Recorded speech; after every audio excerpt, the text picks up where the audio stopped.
For centuries, Zen Buddhism has offered a path to inner stillness, not through complicated practices or rigid discipline, but through learning to rest with what is, rather than struggling with what might be.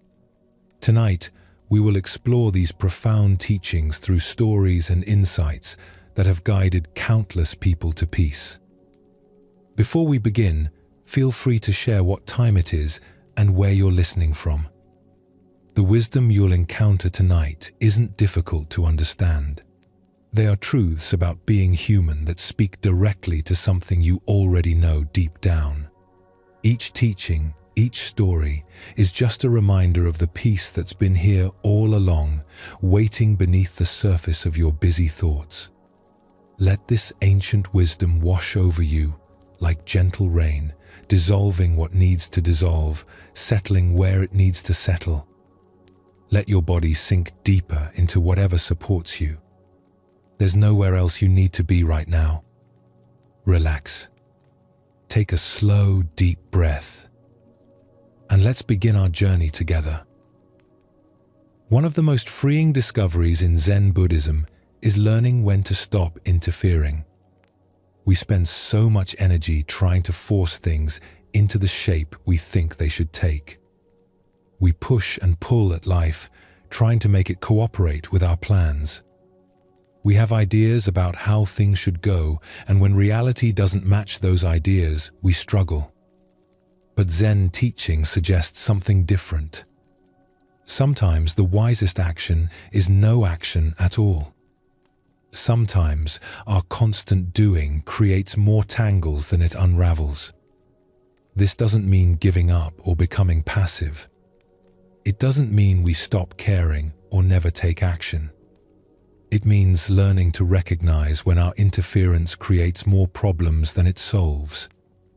It means understanding the difference between helpful effort and useless struggling. It means knowing when to act and when to allow. Think of a river flowing around rocks.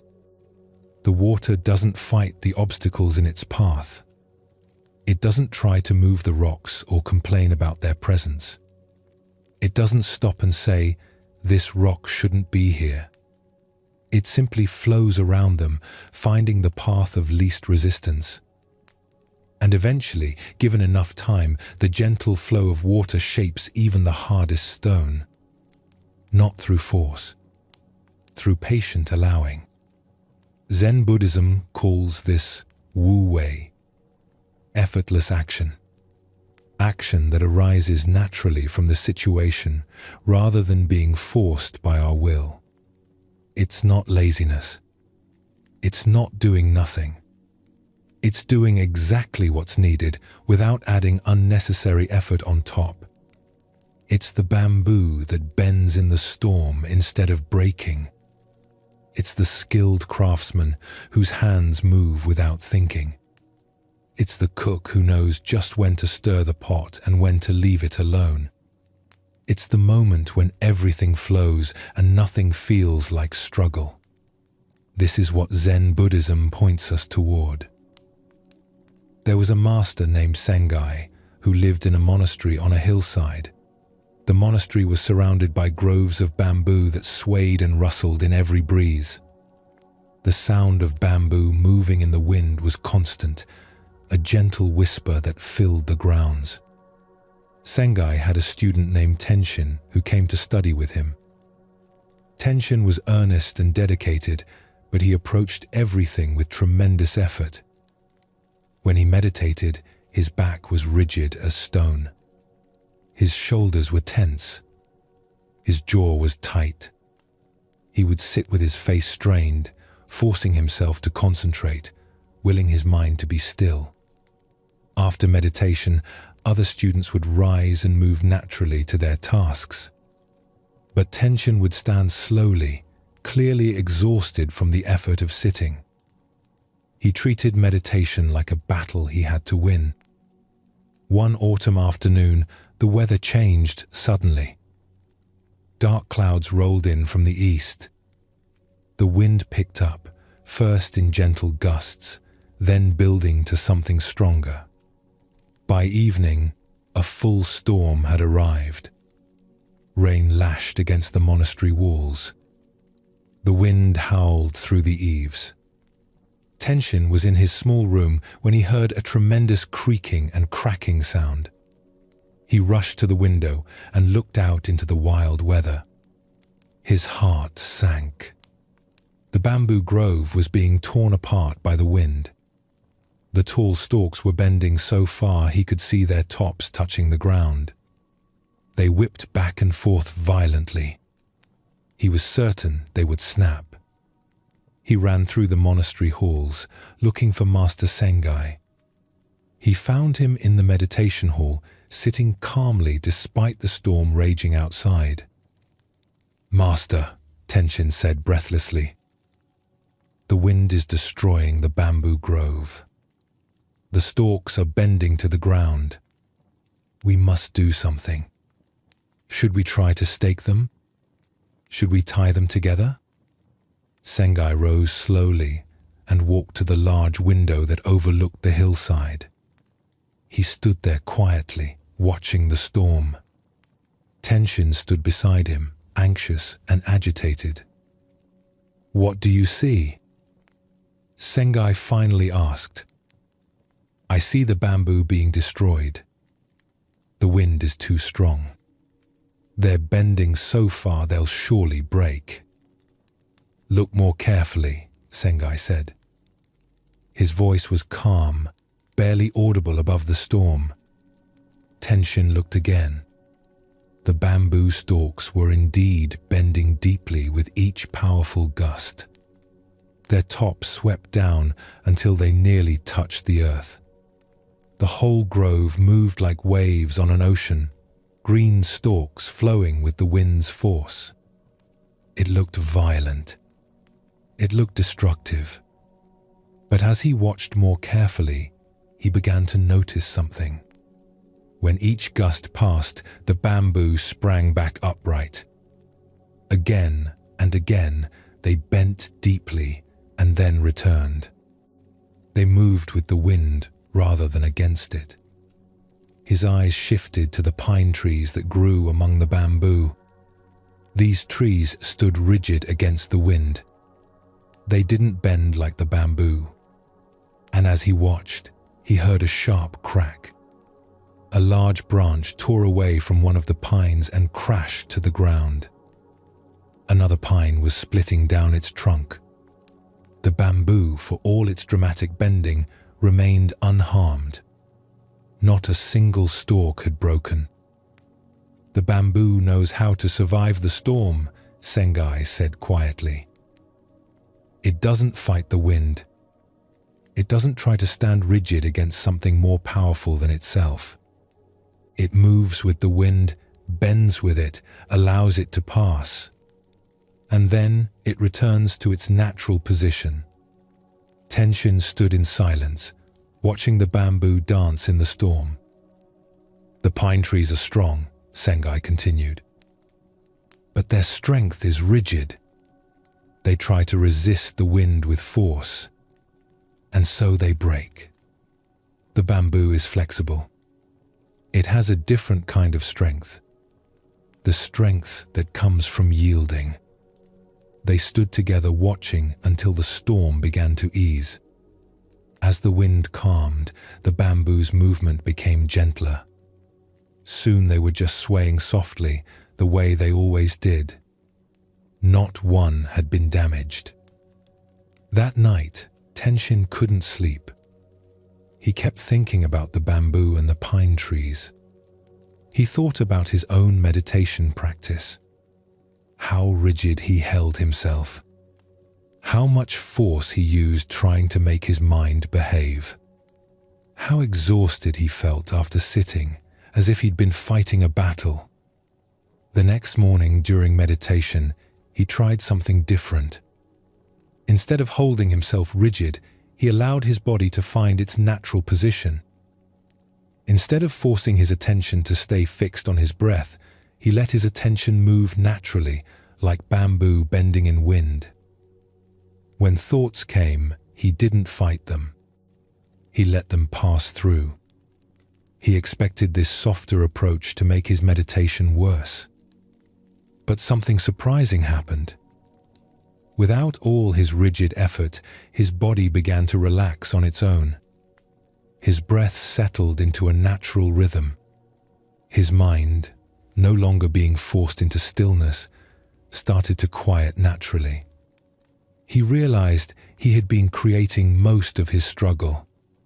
The harder he tried to force stillness, the more tension he created. The more he fought with his thoughts, the more turbulent they became. He was like a pine tree, trying to stand rigid against the wind of his own mind. After the meditation ended, he found Master Sengai in the garden. "Master," he said, "I think I understand now. My rigid effort in meditation was like trying to stand stiff against the wind. I was creating the very struggle I was trying to overcome." Sengai smiled. "And what did you discover this morning?" "That when I stopped forcing, things settled naturally. Like the bamboo returning to its position after the wind passes." "Yes," Sengai said. "This is what Zen Buddhism teaches. We think we need to control everything through force. But often, our interference creates more disturbance than the original problem. Learning when to bend, when to allow, when to let things be, this is wisdom." This teaching about letting things be runs deep in Zen Buddhism. It touches everything. How we sit in meditation, how we approach our work, how we meet difficulties, how we rest at night. We often create our own suffering by refusing to accept what is. Something happens that we don't like, and instead of acknowledging it and working with it, we spend our energy fighting against the reality of it. We argue with what has already occurred. We insist things should be different. We create an internal war with circumstances we cannot change. A traveler comes to a stream and finds the bridge washed away. He can stand on the bank and be angry that the bridge is gone. He can curse the storm that destroyed it. He can insist that there should be a bridge. He can spend hours in frustration about the unfairness of it all. Or he can accept that there is no bridge and find another way across. One response creates suffering. The other creates solutions. The bridge is gone either way. His anger doesn't rebuild it. His insistence doesn't change the situation. But his acceptance allows him to see what's actually possible. This is what Zen Buddhism helps us understand. We waste tremendous energy fighting with reality. And this fight doesn't change what's already happened. It only adds our suffering to the situation. In a small village at the base of a mountain, there lived a tea master named Rikyu. His name was known throughout the region for his skill in the tea ceremony. But more than his skill, people spoke of his remarkable calm. Nothing seemed to disturb him. Students came from far away to learn his secret. Rikyu lived in a simple house with a tea room built according to traditional design. The room was small and spare, with clean lines and careful attention to every detail. The tatami mats on the floor were woven perfectly. Each tea bowl in his collection had been chosen with great care. The scroll hanging in the alcove changed with the seasons. He had spent years perfecting his practice. Every movement in the tea ceremony had meaning. The way he folded the cloth, the angle at which he placed the scoop, the sound of water being poured. Nothing was random. Everything flowed with purpose. One afternoon in late spring, Rikyu was preparing for an important ceremony. The local lord was coming to take tea, along with several distinguished guests. This was a great honor. Rikyu had been preparing for days. He rose before dawn that morning. He cleaned the tea room until every surface gleamed. He arranged flowers in the alcove, choosing a single branch of plum blossom that spoke of simplicity and grace. He selected the perfect tea bowl for the season, one with a glaze that reminded him of spring rain. He laid out the utensils in their proper places: the bamboo scoop, the silk cloth, the iron kettle. Each item positioned exactly. He heated the water to the precise temperature, listening to the sound it made as it approached the perfect moment. The sound was called Wind in the Pines by tea masters, and Rikyu could hear when it was just right. His students helped with the preparations. They had swept the garden path. They had prepared the waiting area. Everything was ready.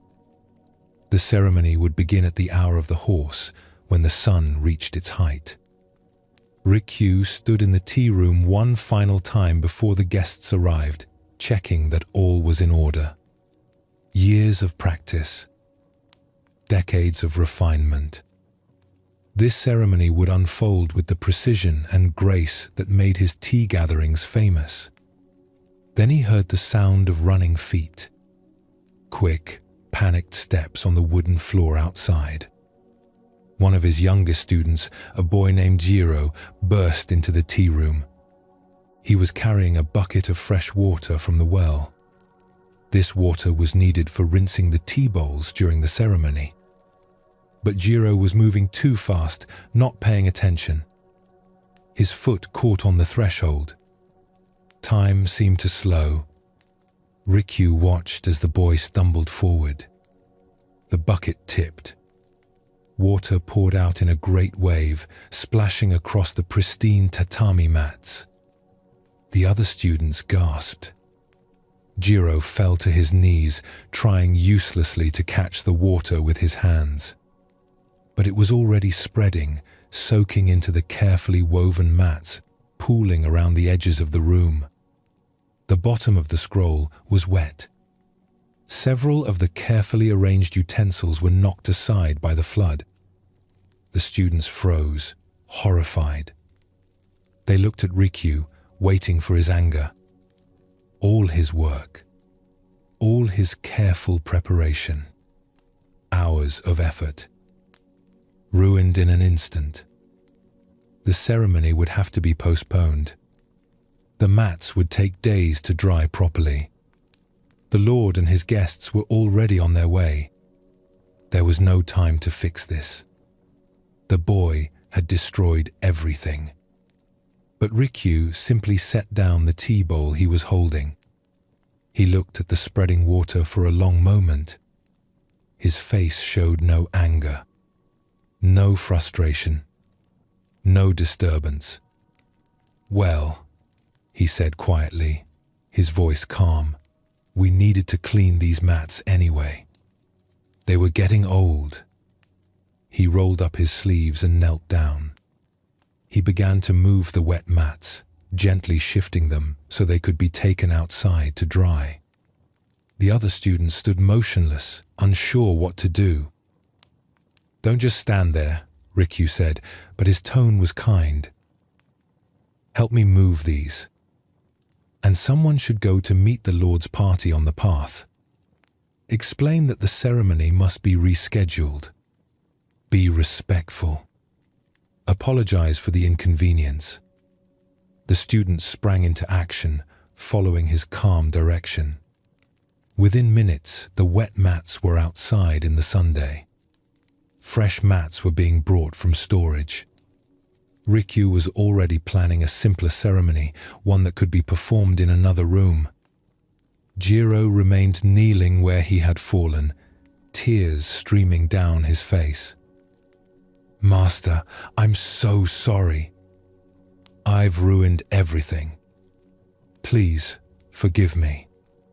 Rikyu came and sat beside the boy. "You spilled water," he said simply. "Water spills. Accidents happen. This is part of life.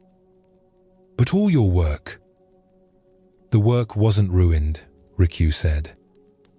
The situation changed. Being upset wouldn't dry the mats or bring the ceremony back. It would only add my suffering to the problem that already exists. The water spilled. That's what happened. Fighting with what already happened is like arguing with the rain that's already fallen. Later that evening, after the Lord had been notified and new arrangements had been made, one of the senior students approached Rikyu. "Master, I must ask. Weren't you upset? Even a little? All your preparation undone in a moment." Rikyu smiled. "Feelings arose," he said. Disappointment came. I felt it in my body, a sinking sensation. That's natural, but I didn't feed it. I didn't build a story around it. I didn't start thinking about how unfair it was or how this shouldn't have happened. I felt the feeling, and then I dealt with the situation. But how? How do you not build the story? Practice, Rikyu said. And understanding. This is what Zen Buddhism teaches us. We can't always control what happens, but we can choose whether to struggle against it. The water was already spilled. No amount of anger would unspill it. So, why add anger to the situation? Why make one problem into two? The student nodded slowly. So, you just accept whatever happens? I accept what has already happened, Rikyu clarified. I don't fight with the past. But from that acceptance, I can respond skillfully to what needs to be done now. If I'm busy being angry about spilled water, I can't clearly see what should happen next. Acceptance isn't about giving up. It's about seeing clearly without the distortion of my resistance. He paused, looking out at the garden where the wet mats were drying in the late Sunday. Besides, he added, Jiro learned something today about attention and care that no amount of teaching could have shown him. And I was reminded that perfection is an illusion. The most beautiful ceremonies often come from moments when plans fall apart and we must respond with presence rather than preparation. This practice of accepting what is doesn't mean we never take action. It doesn't mean we become passive or indifferent. It means we act from clarity rather than from resistance. When we accept the situation as it is, without our stories about how it should be, we can see clearly what needs to be done. When we're busy fighting reality, we're too caught up in struggle to see solutions. There's a difference between acceptance and resignation. Resignation is giving up, feeling defeated, collapsing under the weight of circumstances. Acceptance is seeing clearly without the filter of how we wish things were. From acceptance, skillful action becomes possible. From resistance, we just create more suffering. A monk named Hakuin lived in a temple at the edge of a small farming community. The temple was modest, just a few simple buildings surrounded by vegetable gardens. Hakuin was known throughout the region for his peaceful presence. He seemed to move through life without struggle, meeting everything with the same calm attention.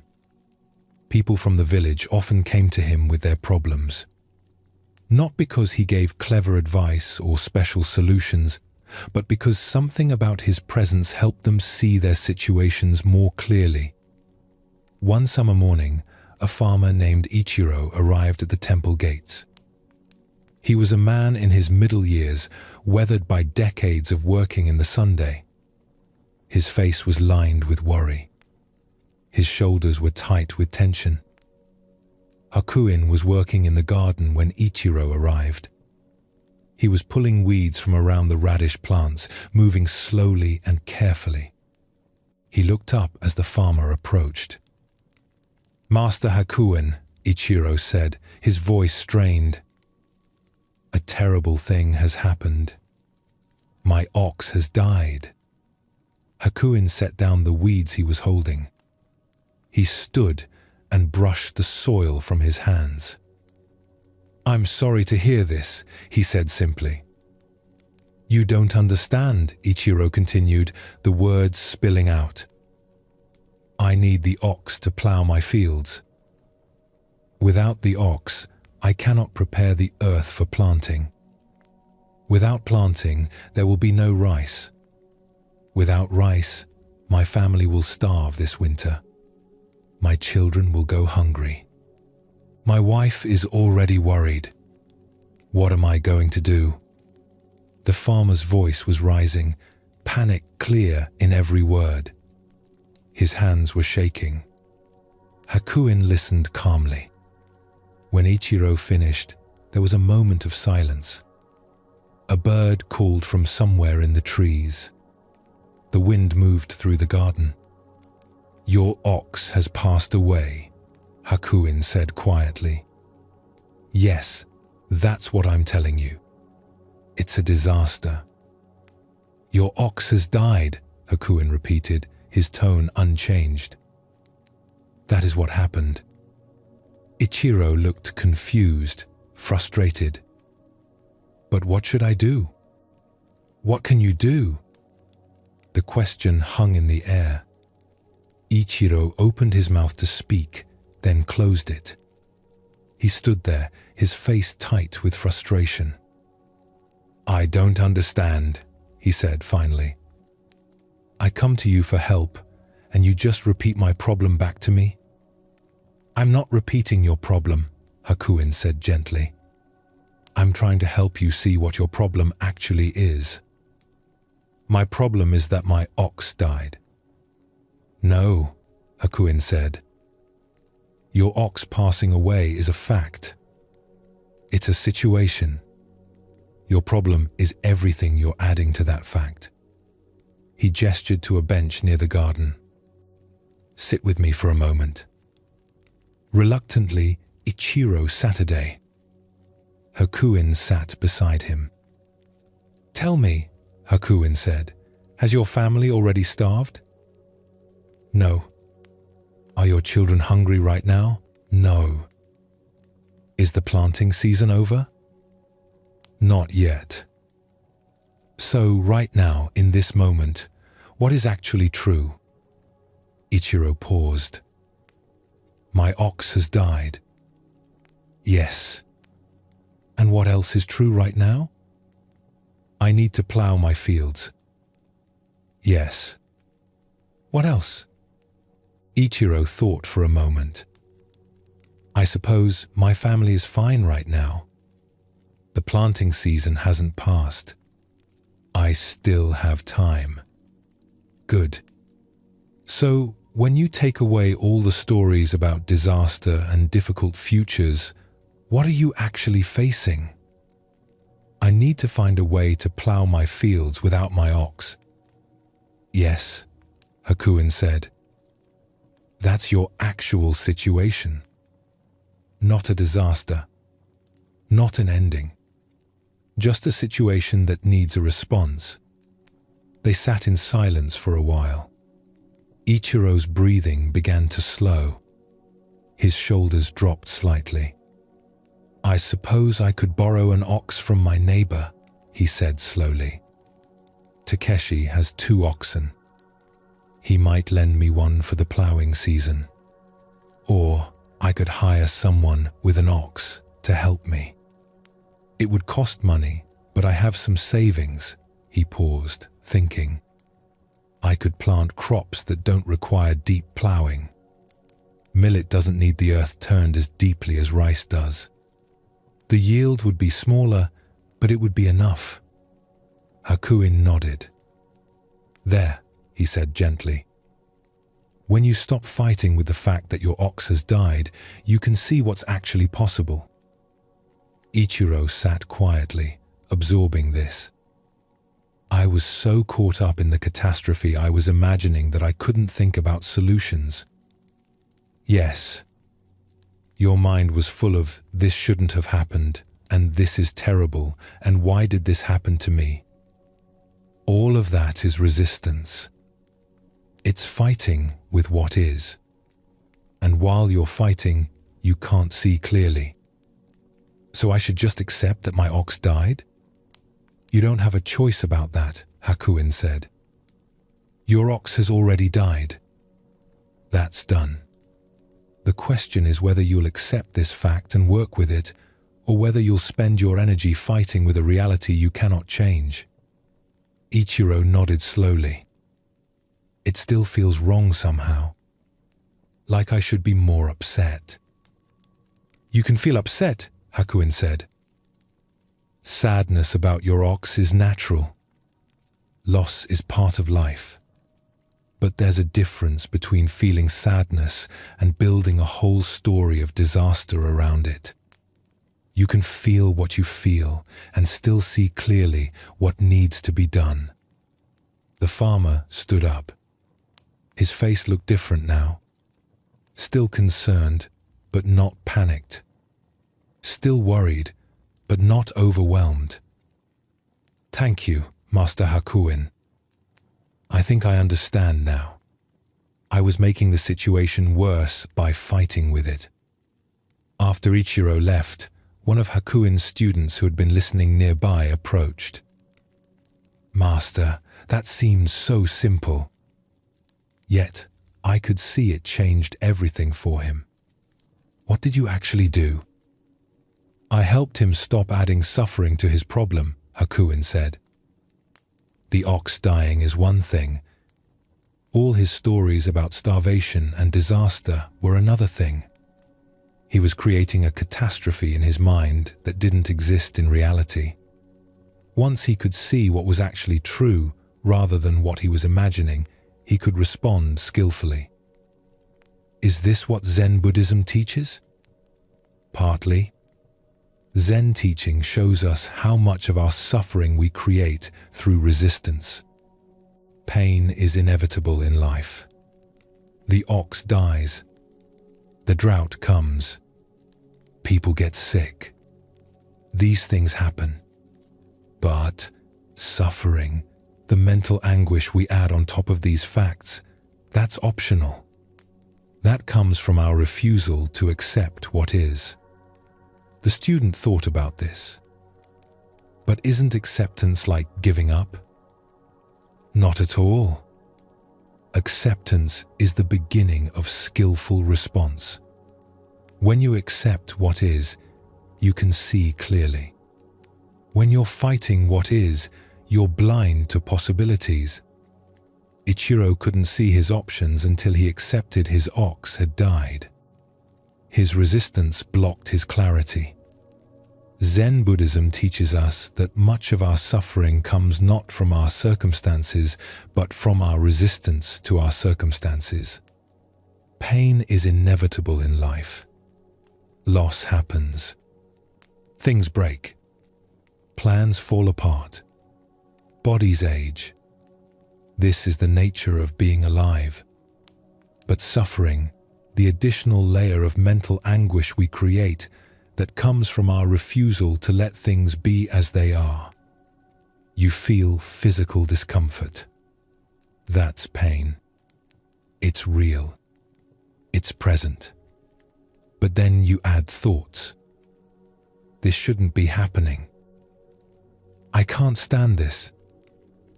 When will this end? This is unbearable. Each thought creates more tension, more resistance. The original pain is still there, but now you've added suffering on top of it.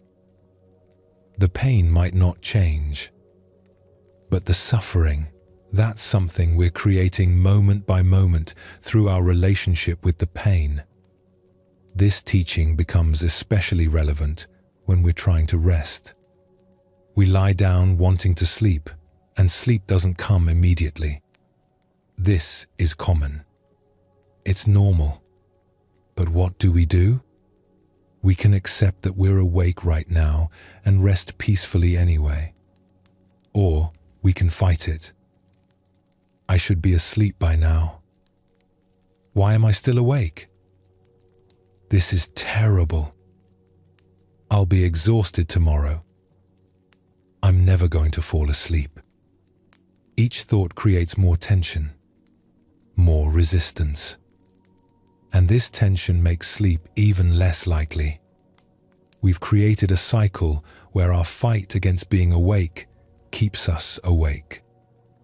Our resistance to the present moment prevents us from moving into the next moment. There was a master named Daito who lived in the mountains. Students came to his small hermitage to study Zen Buddhism with him. One evening, a young monk named Kenji approached him with a troubled face. "Master," he said, "I'm struggling. When I try to meditate, my legs hurt. When I try to sleep, my mind races. When I try to be calm, I feel restless. I don't know what I'm doing wrong." Daito was sitting by a small fire. He poked at the coals gently, watching the sparks rise. "You're fighting," he said simply. "Fighting what?" "Fighting your legs when they hurt. Fighting your mind when it races. Fighting yourself when you feel restless. You're at war with your own experience." "But surely I should do something about these problems." "The problems aren't your legs hurting or your mind racing or your body feeling restless. Those are just experiences. The problem is that you're adding a war on top of those experiences. And all this fighting creates more tension than the original discomfort." Kenji frowned. "So I should just ignore the pain and the thoughts?" "No, not ignore. Just stop making them into enemies that must be defeated. Your legs hurt during meditation? That's what's happening. Your mind is busy when you lie down. That's what's happening. You feel restless? That's what's happening. These are just conditions. They change on their own. But when you fight them, you lock them in place." "I don't understand." Daito smiled. "Tonight, when you lie down to sleep, try something different. Don't try to make anything happen. Don't try to force sleep or calm or stillness. Just let yourself be exactly as you are. If your mind is busy, let it be busy. If you feel restless, let yourself feel restless. Stop insisting that you should be different than you are right now." That night, Kenji returned to his small room with doubt in his heart. This advice seemed too simple. How could just allowing things to be solve his problems? Surely he needed to do something? But he decided to try what Daito had suggested. He lay down on his mat. Almost immediately, his mind began its usual activity. Thoughts about the day, worries about tomorrow, random memories, planning, analyzing, the constant stream he had come to dread. His first impulse was the same as always: to push the thoughts away, to try to force his mind to be quiet. But he remembered Daito's words, "Just let it be." So he did something he'd never tried before. He let his mind be busy. He didn't engage with the thoughts, didn't follow them or build on them. But he also didn't push them away. He just let them be there, moving through like weather. Something unexpected happened. Without his usual struggle to make the thoughts stop, they began to settle on their own. It was gradual, natural, like mud settling in water when you stop stirring it. His resistance had been keeping the thoughts active, giving them energy. When he stopped fighting, they lost their power. He still didn't fall asleep right away, but the time he spent awake was different. It was peaceful. He was resting even while his eyes were open. Because he had stopped the internal battle. He had stopped insisting that this moment should be different than it was. Eventually, without noticing when it happened, he drifted into sleep. Deep, restful sleep. When he woke the next morning, he felt more restored than he had in weeks. He found Daito in the garden, tending to the herbs that grew along the path. "Master," he said, "something shifted last night. When I stopped fighting with my experience, everything softened." Daito nodded. This is what Zen Buddhism points to. We think our effort and control create peace, but often they create struggle.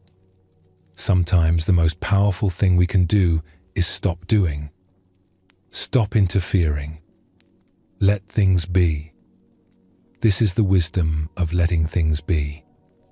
Not passive, not defeated, but wise enough to know when our interference creates more problems than it solves. Wise enough to recognize that some things settle naturally when we stop stirring them up. Tonight, as you rest, you can practice this same allowing. Your body knows how to relax.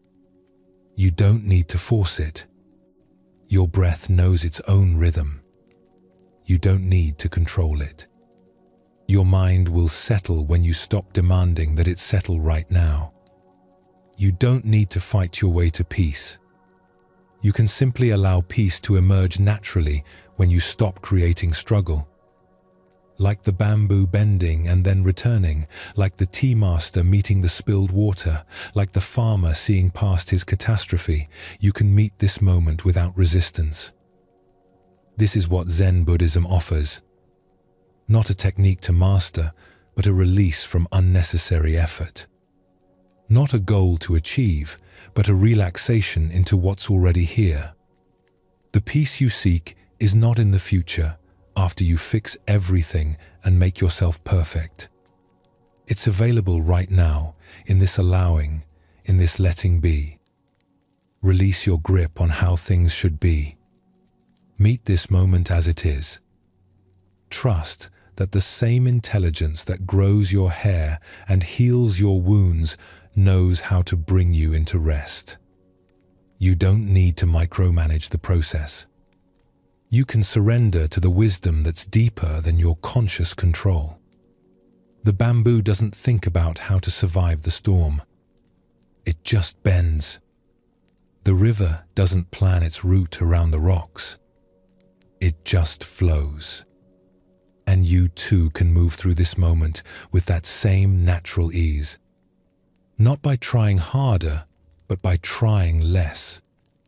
Not by forcing more, but by allowing what wants to happen naturally. This is the practice of letting things be. Simple, profound, available right now. There's a way of looking that Zen Buddhism teaches. Not just seeing with the eyes, but seeing clearly, without the overlay of our opinions and judgments. Most of the time, we don't actually see what's in front of us. We see our thoughts about what's in front of us. We see our labels, our categories, our preferences. We see through a filter of good and bad, right and wrong, pleasant and unpleasant. This filter separates us from direct experience. It puts a layer of thinking between us and reality. And this layer creates problems that don't need to exist. When you see a tree, you rarely just see the tree itself. You see oak tree, or that tree needs trimming, or I like that tree, or trees are nice. You see your knowledge about trees, your opinions about trees, your relationship to trees. But the actual tree, the thing itself standing there in its particular way, that's harder to see. Your concepts get in the way. Zen teaching points to a different way of seeing. Seeing without the constant commentary. Looking at what's actually here without immediately sorting it into categories. This doesn't mean we stop knowing things or using words. It means we recognize the difference between the thing itself and our thoughts about the thing. A flower is a flower before you know its name, before you decide if you like it, before you compare it to other flowers, before you think about whether it belongs in this garden or would look better somewhere else. There's the flower, just being what it is. And then there's everything you add to it. Zen Buddhism invites us to practice seeing the flower before all the additions, to meet reality directly before our thinking mind gets involved. This direct seeing changes everything. It brings a freshness to life, a sense of meeting each moment new. In a monastery in the mountains, there was a teacher named Kuhn who was known for his simple, direct way of teaching. He didn't give long lectures or complicated explanations.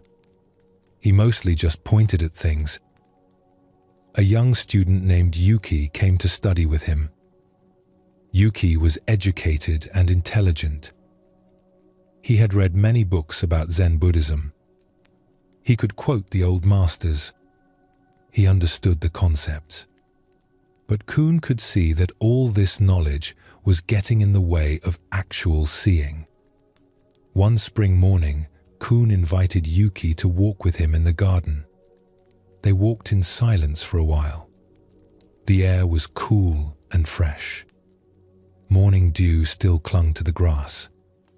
Birds were calling to each other across the garden. Kuhn stopped beside a plum tree.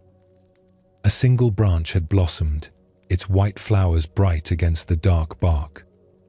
He pointed at the flowers. "What do you see?" he asked. Yuki looked at the flowers. "I see plum blossoms," he said confidently. "They're beautiful. They symbolize resilience, blooming while it's still cold. In poetry, they often represent purity and renewal. These look like they might be from an old variety, perhaps 50 years old or more. The petals are particularly white this year, probably due to the recent rains." Kuhn listened to all of this. Then he asked again, more quietly, "But what do you see?" Yuki looked confused. "I just told you. Plum blossoms. What else is there to see?" "Look again. This time, look without using words. Look without your knowledge. Look without comparing or analyzing or remembering what you've read. Just look." Yuki turned back to the flowers. He tried to do what Kuhn suggested, but it was harder than he expected. Every time he looked at the flowers, words came. White. Beautiful. Plum blossom. His mind immediately labeled everything it saw. He tried to push the words away, but that just created more thinking. Don't think of words. Just look. Stop labeling. More words about not using words. He stood there for a long time, frustrated. Kuhn waited patiently beside him, saying nothing. Finally, Yuki stopped trying so hard. He let his eyes rest on the flowers without effort. And for just a moment, something shifted. He saw the flowers without the layer of thinking. Just shapes. Light and shadow. The particular curve of each petal. The way the morning sun caught the edges. The small drops of dew trembling on the stamens. It lasted only a few seconds before his thinking mind rushed back in with more labels and descriptions. But in those few seconds, he had seen something directly. Not plum blossoms, but the actual thing itself, without the filter of concepts. He turned to Kuhn with wonder in his eyes. It was so immediate, so alive. For a moment, I saw the flowers without seeing flowers. Does that make sense? Kuhn smiled. Now you're beginning to understand what Zen Buddhism points to. The flowers were always there, just as they are. But your knowledge about flowers was blocking you from seeing them directly. When your thinking quieted, you could see clearly. But how do I see that way all the time? You practice. And you recognize that most of the time, you're not seeing things as they are. You're seeing your thoughts about things. This recognition itself begins to create space for clearer seeing. Over the following weeks, Yuki practiced this direct seeing. He would look at something, a rock, a bowl, a shadow on the wall, and notice all the thinking that immediately arose. He learned to recognize the difference between the thing itself and his mental commentary about the thing. At first, it felt strange and difficult. His mind was so used to labeling everything immediately. He would see a bird and sparrow would appear in his mind before he could even register the actual bird. He would taste his food, and good or bland or needs salt would arise before he could experience the actual taste. But gradually, he began to notice small gaps. Brief moments where he saw or heard or felt something before the thinking mind caught up. These moments were fresh and vivid in a way his usual experience wasn't. It was like seeing color for the first time after years of seeing only in shades of gray.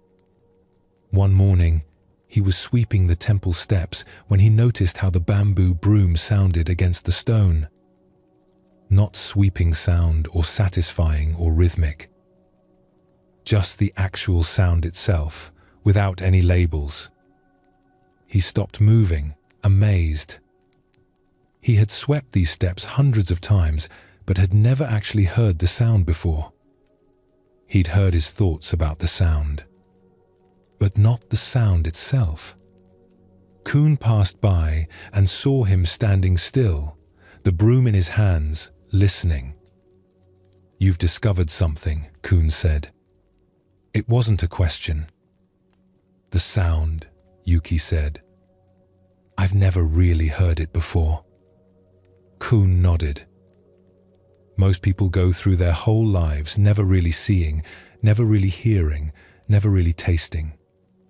They experience their thoughts about things, but not the things themselves. This is why life feels dull to many people.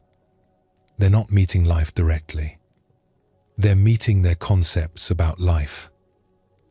Is this what Zen Buddhism means by awakening? This direct seeing?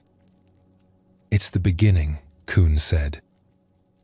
When you can see clearly, without all your concepts in the way, you discover that everything is already alive, already vibrant, already complete. You've been looking for something special, something more than what's here. But what's here, seen clearly, is extraordinary. It changed his meditation too.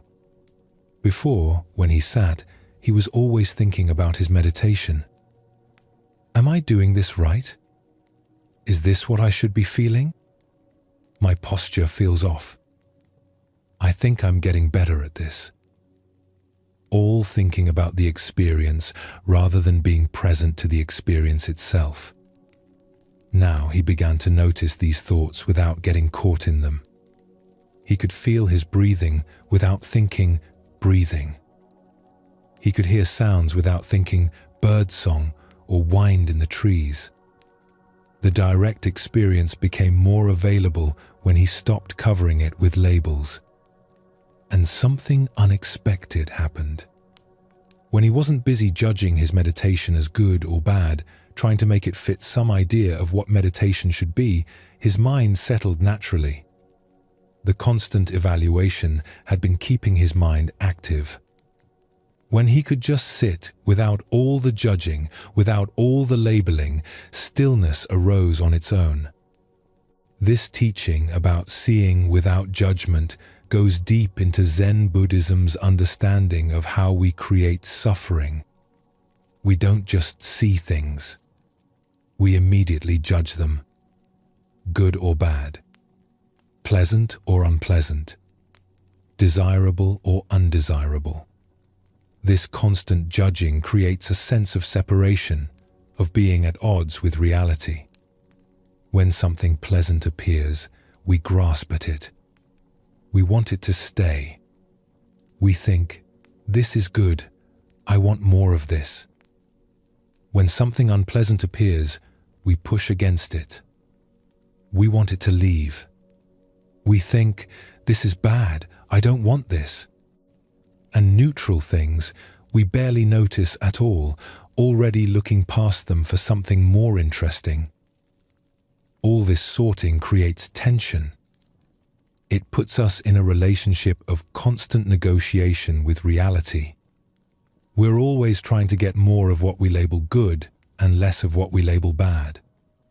We're rarely just meeting what's actually here without the filter of our preferences. In a small village, there was an abbot named Tetsu who managed a temple that served the local community. The temple was open to anyone who needed shelter or food. Travelers stopped there. Poor people came for rice. Families brought their problems. One evening, a man came to the temple gate. He was thin and dirty, his clothes torn.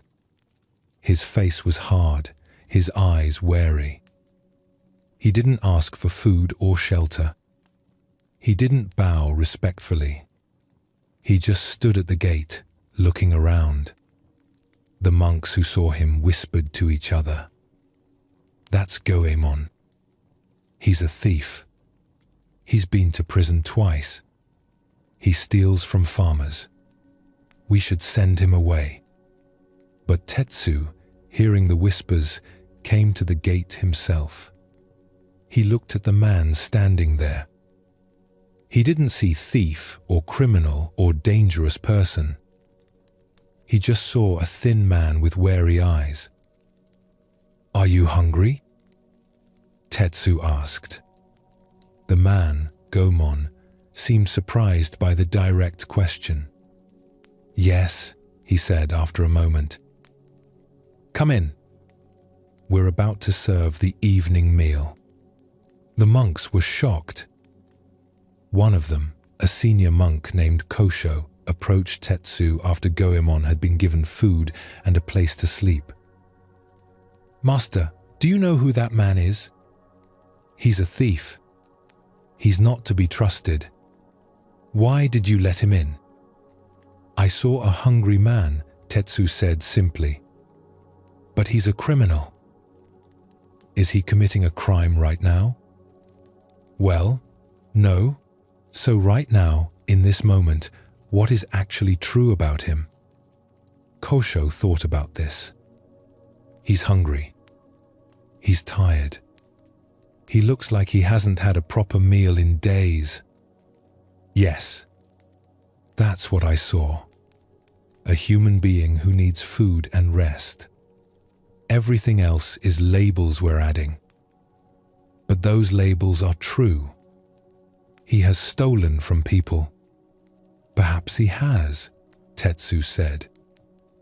"But if I look at him and see only a thief, I don't see the actual person in front of me. I see my judgment, and my judgment makes it impossible to respond with wisdom." Goemon stayed at the temple for 3 days. The first day, he barely spoke to anyone. He ate his meals quickly, eyes down. He slept in the corner of the guest hall, far from the other travelers. The monks watched him carefully, making sure their belongings were secure. But on the second day, Tetsu asked him if he would help with some work around the temple. There was wood to chop, water to carry from the well. Goman looked surprised, but agreed. He worked steadily through the day. His movements were efficient, practiced. He had clearly done hard labor before. As he worked, some of the tension in his shoulders began to ease. The wary look in his eyes softened slightly. By the third day, he was eating meals with the monks. Not talking much, but present. One of the younger monks, forgetting himself, started to tell a funny story about a confused rooster in the temple yard. Goman smiled. It was just a small smile, but it changed his whole face. That evening, as the sun was setting, he came to find Tetsu. The abbot was in the garden, pulling weeds from around the vegetable beds. "Why are you being kind to me?" Goman asked. His voice was rough, as if the question had been difficult to form. "Everyone else looks at me and sees a criminal. They cross the street when they see me coming. They hide their belongings. Mothers pull their children close. But you just see a person." Tetsu set down the weeds he was holding. He looked at Goman for a long moment. "I try to see what's actually here," he said. "Not what I think about what's here. You're a human being.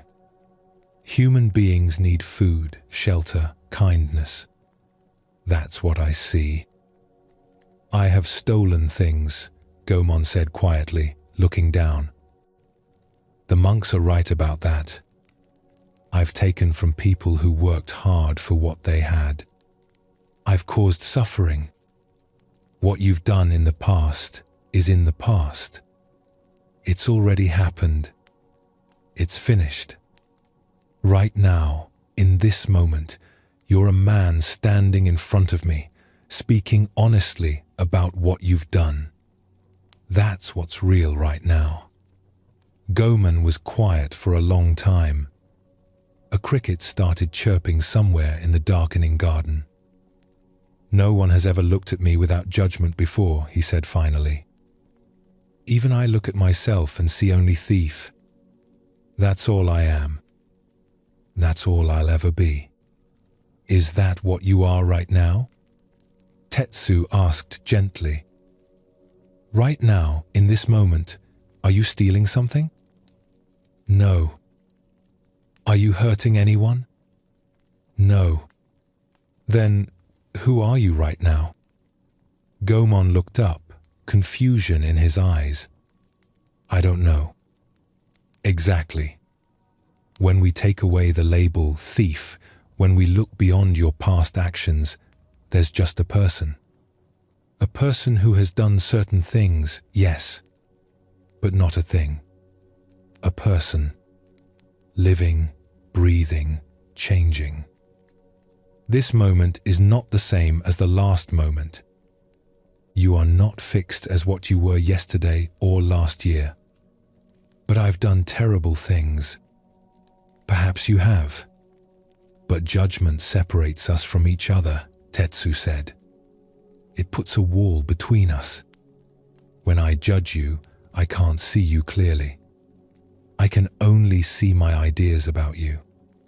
Zen Buddhism teaches us to look beyond our judgments to what's actually present. And what's present right now is a person who is asking questions, who is reflecting on his actions, who is capable of change. Tears welled up in Gomon's eyes. I don't know how to be anything other than what people say I am.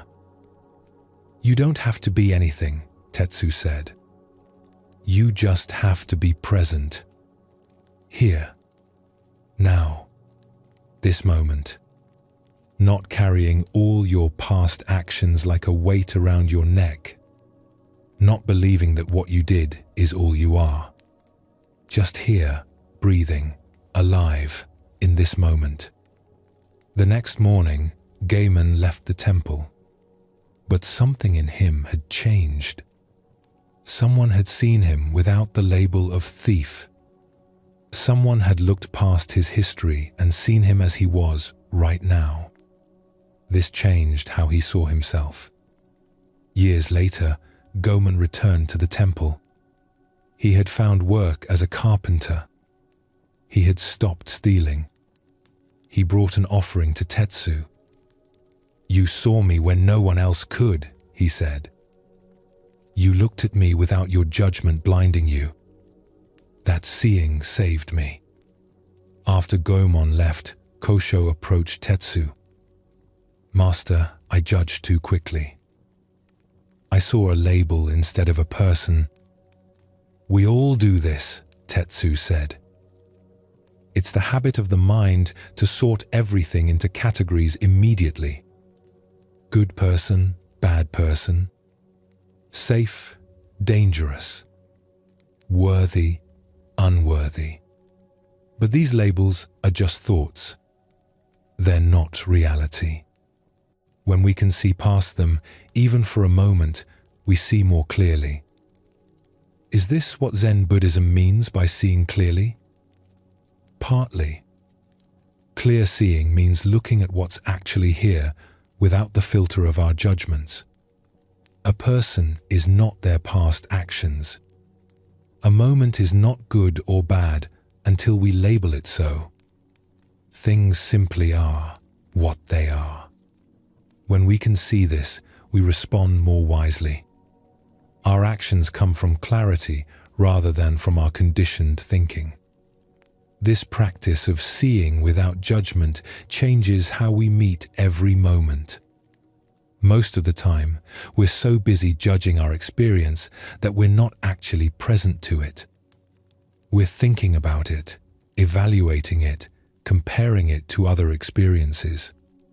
But the actual experience itself, the raw presence of what's happening right now, we miss that. You sit down to rest. Immediately, your mind starts judging. This is comfortable, or this is uncomfortable. I like this feeling, or I don't like this feeling. This is how rest should feel, or this isn't how rest should feel. All this judging creates a layer between you and the actual experience of resting. What if you could just rest without all the commentary? Just feel what you're actually feeling without labeling it as good or bad? The experience becomes simpler, more direct, less complicated by your thinking about it. There was a farmer named Isamu who worked land his family had tended for generations. His grandfather had shaped these fields.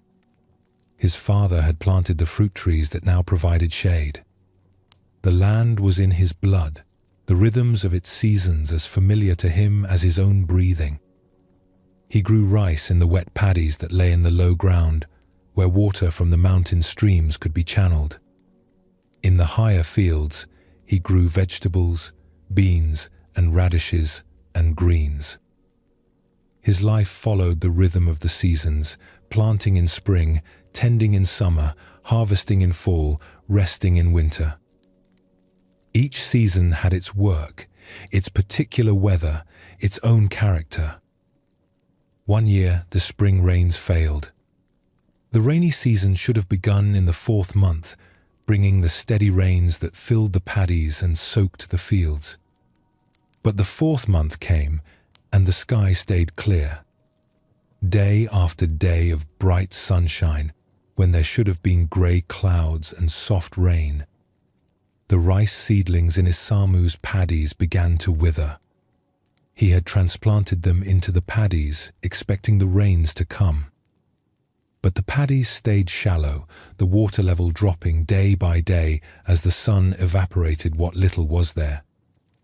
The young vegetables in his fields drooped by midday, their leaves going limp in the heat. His neighbors gathered to talk about the drought. Their faces were tight with worry. "This is terrible," said one farmer. "A disaster. If the rains don't come soon, we'll lose everything." "The worst drought in 50 years, said another. My father told me about the drought of his youth. It looks like this will be worse. It's awful, said a third. All our hard work for nothing. The planting was for nothing. We should have known this would happen. But Isamu listened and said nothing. While his neighbors talked about how terrible everything was, he walked back to his land and studied what needed to be done. The stream that fed his paddies was still flowing, though lower than usual. He could dig channels to bring more water to the paddies. It would be hard work, digging in the heat, but it was possible. He spent the next days creating new irrigation channels, deeper and more direct than the old ones. He carried water in buckets to the vegetables that couldn't be reached by the channels. He worked from first light until dark, his back aching, his hands blistered. But he didn't complain. He didn't call the drought terrible or awful. He didn't judge it as bad. It was just drought. It was what was happening. And he responded to what was actually needed. Then, in midsummer, everything changed. Dark clouds rolled in from the south. The first drops of rain were a relief, but the drops became a downpour. And the downpour didn't stop. Day after day of heavy rain, more in a week than usually fell in a month. The paddies, dry for so long, now flooded. The water rose too high, threatening to wash out the young rice plants. The irrigation channels Isamu had worked so hard to dig became rushing streams, eroding the banks. The river swelled and turned brown with mud, rising toward the edge of its banks. His neighbors gathered again, their worry increasing. Too much rain, they said. This is terrible. After the drought, now floods. The gods are against us, we can't win. First too little water, now too much, said one. It's like a curse. Nothing goes right this year. It's awful, said another. My fields are turning into lakes. The plants will rot. We'll lose everything. But Isamu just looked at the rain falling, heavy and straight, drumming on the earth. He walked his land in the rain, mud thick on his legs. He saw where the water was collecting, where it needed to drain.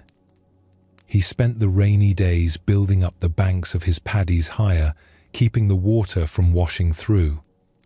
He dug new drainage channels to lead excess water away from where it would do harm. He worked in the mud and rain, his clothes soaked, his feet cold. But he didn't complain. He didn't call the rain terrible or awful. He didn't judge it as bad. It was just rain. Heavy rain. And he responded to what was needed.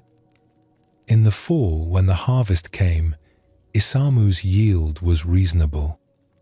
Not the best harvest he'd ever had. The drought and then the floods had taken their toll. But he had rice enough for his family and seed for next year's planting. His vegetables had survived better than expected. Many of his neighbors had lost most of their crops.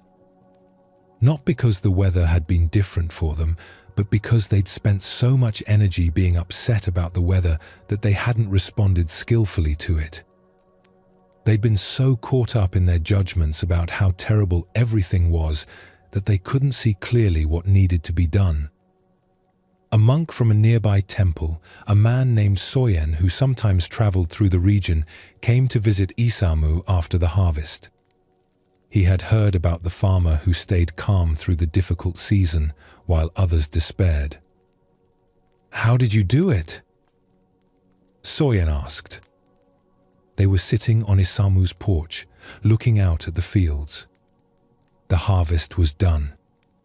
The land was resting, stubble from the rice plants poking through the soil. How did you not despair when the drought came? How did you not panic when the floods came? Isamu was sitting on his porch, looking out at his fields. The harvest was done. The land was resting. I didn't waste energy judging the weather, he said simply. Drought came. That's what happened. I worked with drought. Then rain came. That's what happened. I worked with rain. My neighbors spent their energy calling things terrible and awful. I spent my energy responding to what was actually needed. But didn't you feel that the drought was bad? Bad for what? Isamu asked. Bad for my idea of how the season should go? Yes. Bad in itself? No. Drought is just drought. It's weather. My opinions about it don't change it. They just make me suffer while I deal with it. So you just accept everything that happens? I accept what has already happened, Isamu said. The drought happened. The floods happened. Fighting with what already happened is pointless.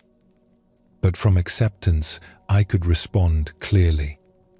When I wasn't busy judging the situation as terrible, I could see what needed to be done. The monk sat in silence, absorbing this. This is what Zen Buddhism teaches, Isamu continued. Things are what they are before we judge them. Drought, rain, heat, cold. They're just conditions. We add the labels good and bad. And those labels create suffering. When I can see the conditions without my judgments clouding my vision, I can work with what's actually here. Don't you have preferences, though? Wouldn't you prefer normal rains to drought? Of course, Isamu smiled. I'm not a stone. I have preferences. But preferences aren't the same as judgments. I prefer gentle rain, but when drought comes, I don't waste energy insisting it should be raining. I just work with the drought. The situation is what it is. My judgments don't change it. The monk understood. So seeing clearly means seeing what's actually present without the layer of our judgments about whether it should or shouldn't be present. Yes. And from that clear seeing, skillful action becomes possible. My neighbors were so caught up in their judgments about how terrible everything was that they couldn't see clearly what to do. Their judgments blocked their wisdom. This teaching about seeing without judgment is at the heart of Zen Buddhism's approach to life. We spend so much energy judging everything that happens. This is good. That's bad. This should be here. That shouldn't be here. I like this. I don't like that. And all this judging creates a barrier between us and direct experience. When you can see without immediately judging, you meet life more directly. You see what's actually here rather than your opinions about what's here. And from this clearer seeing, you can respond more wisely. Tonight, as you rest, you can practice this clear seeing. Notice how your mind wants to judge everything. This position is comfortable. This feeling is unpleasant. This thought is bad. Each judgment is just that, a judgment, not reality itself. What if you could feel what you're feeling without labeling it? Experience what you're experiencing without sorting it into good and bad? Just this breath, this sensation, this moment, without the constant commentary. When you stop judging your experience, something relaxes. You're not in constant negotiation with reality anymore. You're not trying to push away what you've labeled bad and grasp what you've labeled good. You're just here, present to what is. The plum blossoms are just plum blossoms before you think about them. The person is just a person before you label them. The moment is just this moment before you judge it. And when you can see this clearly, even for brief moments, you touch something real. Something that's been here all along, beneath your thinking. This is what Zen Buddhism invites you to discover. Not a new way of thinking, but a way of seeing that comes before thinking. Not better judgments, but the space before judgment. Not improved opinions, but direct contact with what's actually here. Let your seeing be simple tonight. Let your experience be direct. Let this moment be just what it is, without your ideas about what it should be. This clear seeing is itself a kind of rest. A release from the constant work of judging everything. A return to simple presence. Zen Buddhism has a particular relationship with silence. Not the absence of sound, but something deeper.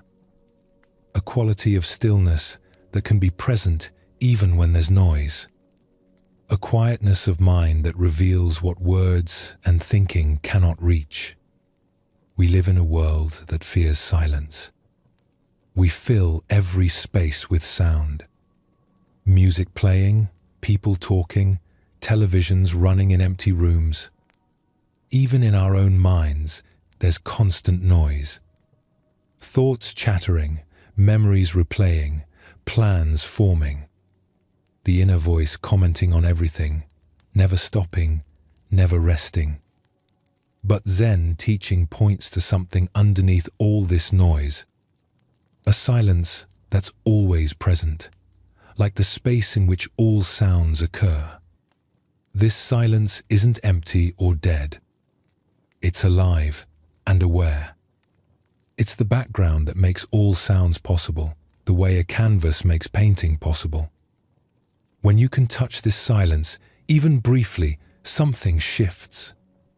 The constant pressure to think, to know, to figure everything out, that pressure eases. You discover that you don't need to fill every moment with mental activity. You can simply be present, resting in awareness without thought constantly running. This doesn't mean you stop thinking altogether. Thoughts still arise when they're needed, but there's space between them, gaps where silence shows through. And in these gaps, a different kind of knowing becomes possible. Not the knowing that comes from thinking, but the knowing that comes from direct presence. In a mountain monastery, there lived a teacher named Mugaku who rarely spoke. His students would sometimes sit with him for days without hearing him say a single word. This wasn't because he had taken a vow of silence. He simply didn't speak unless speech was truly needed. One spring, a scholar came to visit the monastery. His name was Kanzan, and he had studied Zen Buddhism extensively. He had read all the ancient texts, the writings preserved from China and passed down through generations. He could quote the old masters, recite their famous exchanges, explain their cryptic sayings. He knew the philosophical arguments and the doctrinal positions. He had attended lectures by famous teachers. He was, by all measures, an expert on Zen. He arrived at the monastery on a bright morning, the mountain path behind him still wet with dew. He carried with him several books and many pages of notes. He had spent weeks preparing his questions for Mugaku, making them precise and penetrating. He wanted to discuss the nature of enlightenment, the relationship between sudden and gradual awakening, the meaning of emptiness, the practice of non-attachment. Mugaku received him in the monastery's guest room. The room was simple, as everything in the monastery was simple. Tatami mats covered the floor, clean and well-maintained. A single scroll hung in the alcove, showing just one word in brush calligraphy: "Here." The room smelled faintly of incense. The scholar bowed formally and sat down across from Mugaku. He arranged his robes carefully around him. He set his books beside him, ready to reference them if needed. He cleared his throat, preparing to begin his first question. He had rehearsed his opening many times on the journey up the mountain. But before he could speak, before the first word could leave his mouth, Mugaku raised his hand slightly. Just a small gesture, gentle and unhurried. Then the teacher closed his eyes and sat in stillness, his back straight, his face peaceful, his breathing slow and even. The scholar waited. This must be a brief settling before the discussion would begin. Surely the master would speak soon, would invite him to ask his questions. Any moment now. But Mugaku remained silent. His face showed no sign of preparing to speak. He simply sat, present and still, like a mountain. Minutes passed. The scholar began to feel uncomfortable. Should he speak? Should he clear his throat? Should he wait longer? He had come so far, walked so many miles up the mountain path. He had so many important questions, carefully formulated questions that would demonstrate his understanding and push his knowledge deeper. But the master's silence was somehow compelling. It seemed to fill the room, to have its own presence and weight. To speak into it felt like it would be an interruption, almost a violation. So the scholar waited, his first question sitting unsaid in his mouth. More time passed. 10 minutes. 20. The scholar could hear his own breathing, faster than the master's. He could hear the wind moving through the pine trees outside. He could hear a bird calling from somewhere in the forest, its song rising and falling. His carefully prepared questions started to seem less urgent. In fact, they started to feel heavy, like stones he was carrying. All his knowledge about Zen Buddhism, all his intellectual understanding, all the books he had read and memorized, suddenly felt like they were weighing him down rather than lifting him up. His mind, usually so active with thoughts and questions and analysis, began to slow. There was nothing to respond to, no conversation to engage with, no intellectual challenge to meet. Just the silence of the room, the sound of wind outside, the distant call of a crow, the faint smell of incense, the light slowly changing as the sun moved across the sky. An hour passed. Then 2. The scholar's initial discomfort had transformed into something else. Not comfort exactly, but a kind of ease. He wasn't waiting for something to happen anymore. He was just sitting, just breathing, just present. His body, which had been tense with anticipation, began to relax. His shoulders dropped, his jaw unclenched. His breathing slowed to match the rhythm he heard from Mugaku. Without intending to, he found himself sitting more like the master, present to the moment, without grasping at anything. The questions he had prepared, so carefully worded and deeply considered, started to dissolve. Not because they were answered, but because they no longer seemed to matter. He had been trying to understand Zen Buddhism through his intellect, through concepts and explanations and logical frameworks. But sitting here in this silence, something beyond intellect was becoming clear. As the afternoon light began to fade, as shadows lengthened across the tatami mats, something shifted in the scholar. He couldn't have explained what happened. It wasn't a thought or a realization in the normal sense, but all his questions dissolved, not because they were answered, but because they no longer needed to be asked. He had been seeking something through words and concepts that couldn't be reached that way. The seeking itself had been the obstacle. Mugaku opened his eyes and looked at the scholar.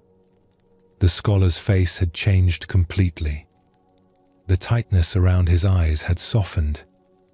His shoulders were dropped and easy. The set of his jaw had relaxed.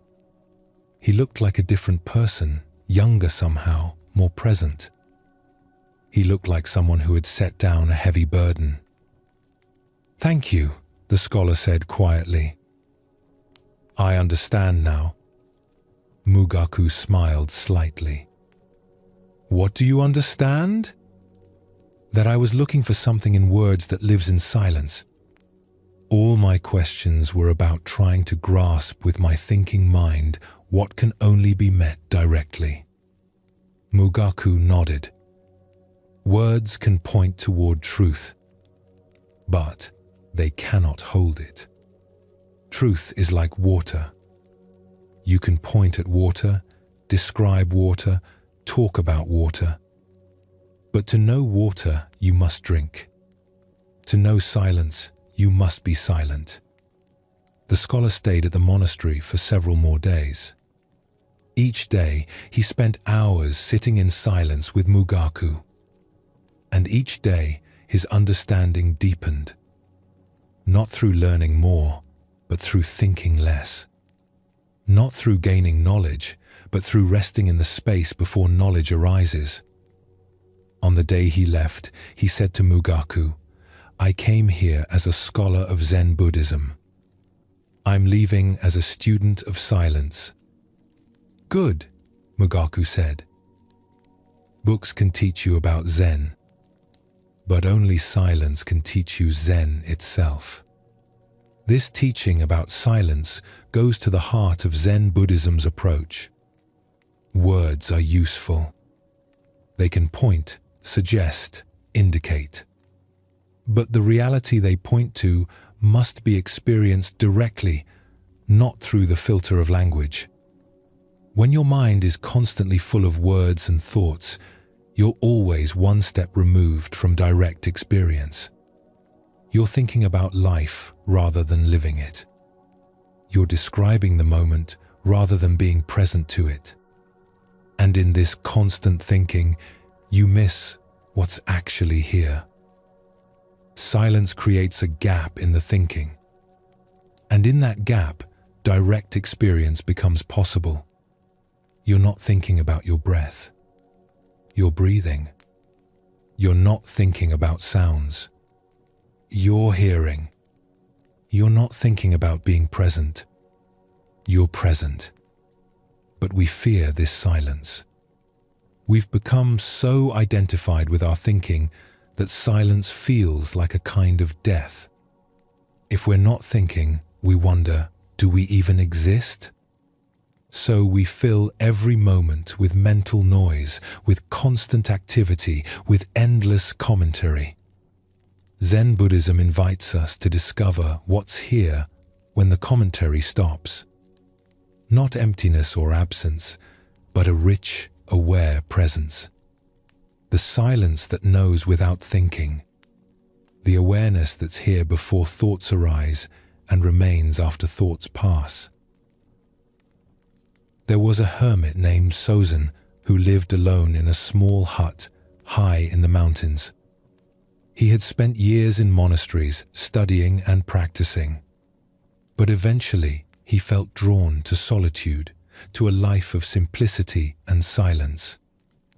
His hut was barely large enough for him to lie down in. He had a few simple possessions: a cooking pot, a blanket, a cushion for sitting, nothing more. His days followed a natural rhythm, rising with the sun, sitting in meditation, gathering firewood, preparing simple meals, sitting again, sleeping when darkness came. He rarely spoke. There was no one to speak to. Sometimes days would pass without him saying a single word out loud. And in this silence, something deepened in him. Not loneliness or isolation, but a sense of connection to everything around him. He began to hear things he had never heard before. Not new sounds, but sounds he had been too distracted to notice. The particular way wind moved through pine trees versus cedar trees. The different songs of different birds. The sound of snow falling on a winter night, so quiet it was almost not a sound at all, just a presence in the air. He began to notice the silence underneath all sounds. The way a bird's call arose from silence, existed for a moment, and returned to silence. The way his own thoughts emerged from stillness, moved through his mind, and dissolved back into stillness. One spring, a young monk came climbing up the mountain path to Sozan's hut. His name was Doshin, and he had heard about the hermit who lived in silence. The other monks at his monastery told stories about Sozan, how he had given up everything to live alone, how he never spoke, how he had found something in his solitude that they couldn't name. Doshin wanted to learn from him. He was tired of the constant noise of monastery life, the talking and the teaching and the endless discussion of Zen Buddhism. He wanted to understand silence, to learn whatever it was that Sozan had discovered. The climb was steep and difficult. The path was barely a path, more like a suggestion through the trees. By the time he reached Sozan's hut, he was out of breath, his robes dusty, his legs aching from the climb. The hut sat in a small clearing. It was tiny, barely large enough for one person. The roof was thatched with grass. The walls were rough wood. A small garden nearby showed where Sozan grew vegetables. A stream ran down the mountainside, not far away, its sound constant. "Master Sozan," Doshin said, bowing deeply as soon as he caught his breath. "I've come to learn about silence. Please teach me." Sozan looked at the young monk with kind eyes. His face was weathered from years in the mountain sun and wind. His hands were rough from work. He gestured for Doshin to sit on a flat rock outside the hut, a natural seat smoothed by weather and time. The monk sat, arranging his robes, settling himself, waiting for teaching to begin. He had his questions ready. What is silence? How does one practice it? What should one do with thoughts when they arise? He was prepared to learn. But Sozan said nothing. He simply went about his simple tasks. He swept the ground around his hut with a broom made from branches bound together. The sound of the sweeping was rhythmic and soft. He checked his water supply, a wooden bucket that caught water from a diverted section of the stream. He arranged kindling for the evening fire, small sticks laid in a careful pattern. The monk watched, confused. When would the teaching begin? Surely this was just preparation for the real instruction. He waited, trying to be patient. As the afternoon wore on, Doshin became more restless. The sun moved across the sky. Shadows shifted.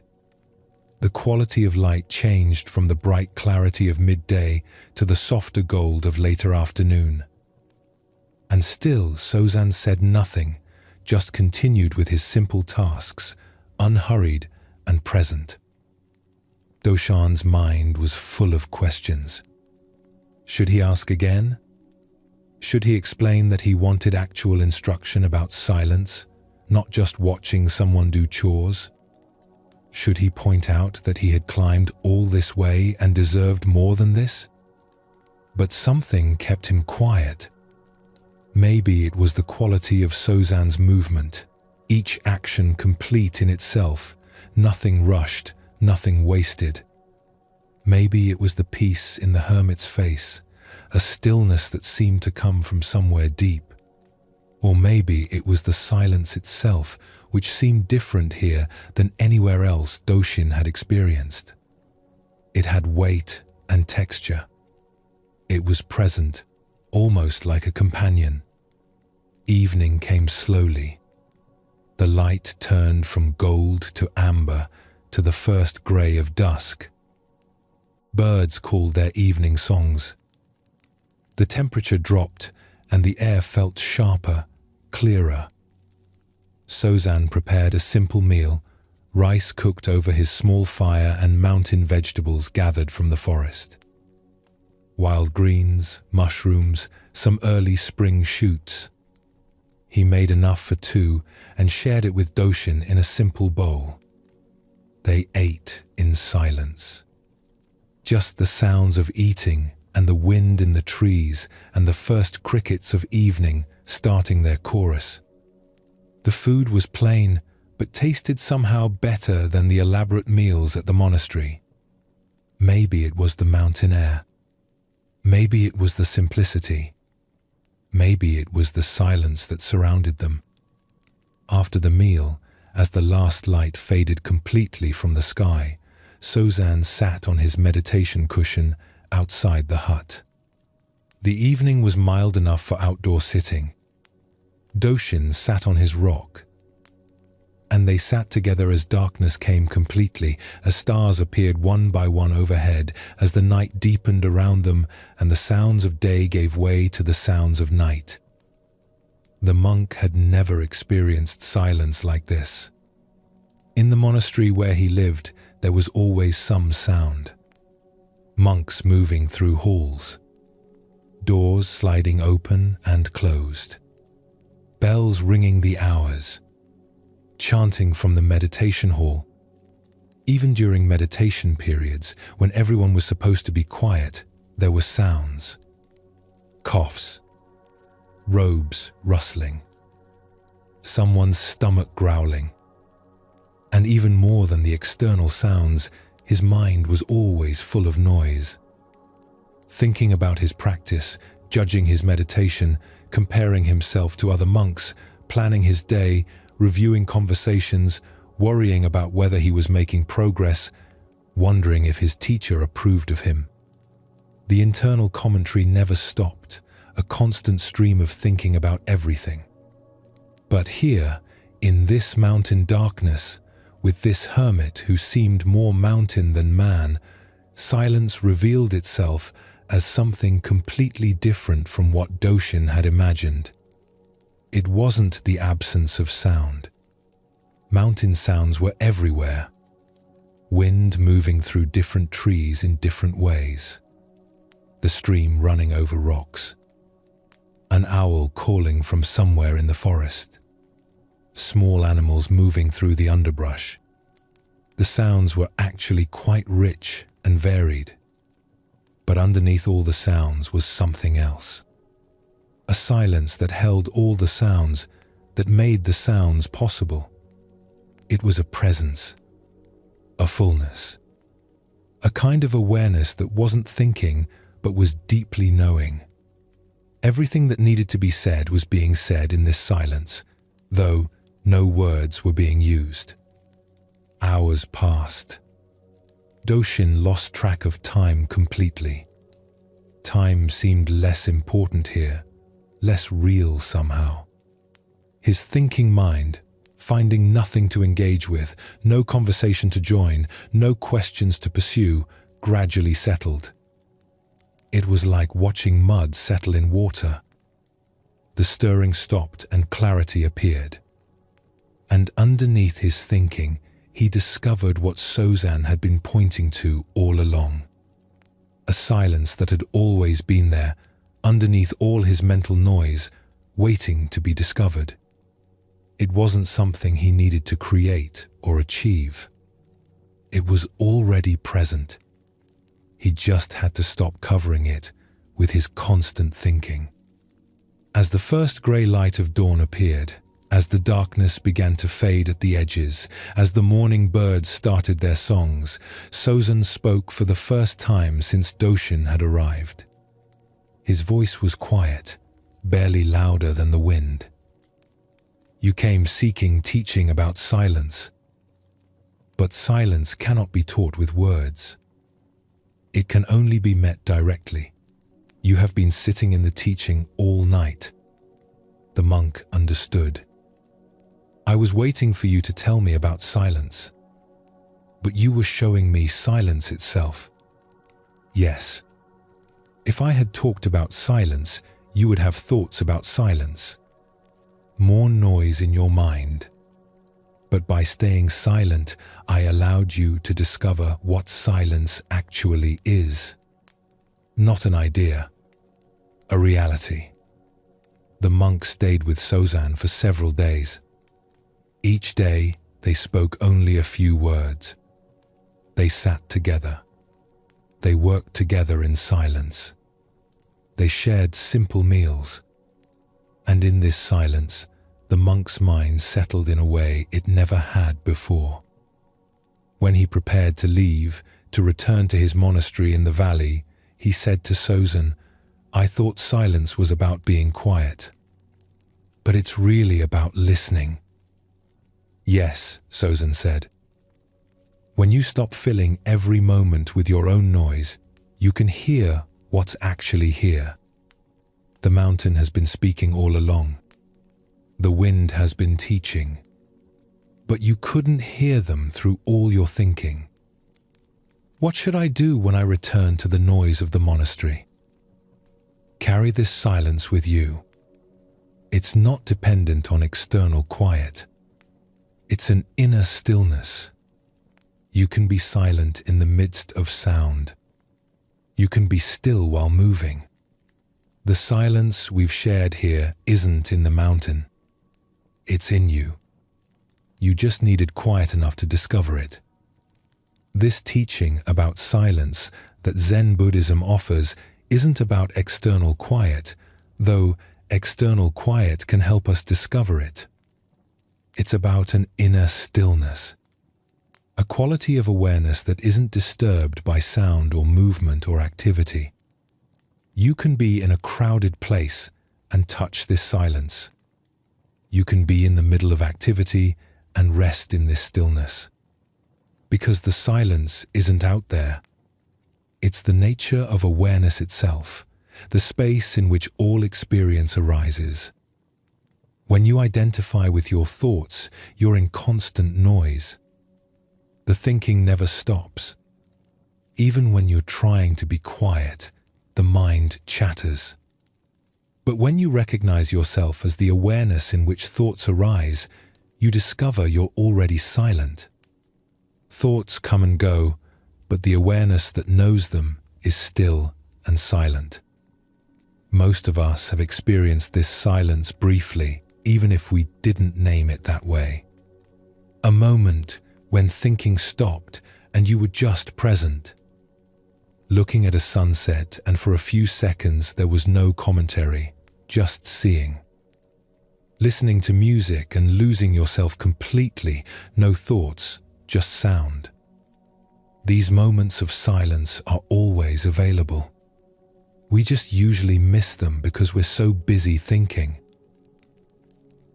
In a village at the edge of a forest, there was a woman named Kay who was known for her skill in the tea ceremony. She had studied the formal ceremony for many years, learning each precise movement, each traditional element, each piece of equipment, and its proper use. She had learned from masters in the city, spent years perfecting the forms, memorizing the sequences, understanding the meanings. But as she grew older, something in her practice changed. It became less about the elaborate forms and more about something essential underneath them. Her ceremonies became simpler with fewer elements. She used only what was necessary, letting go of anything ornamental or extra. And more than the physical simplicity, her ceremonies became quieter.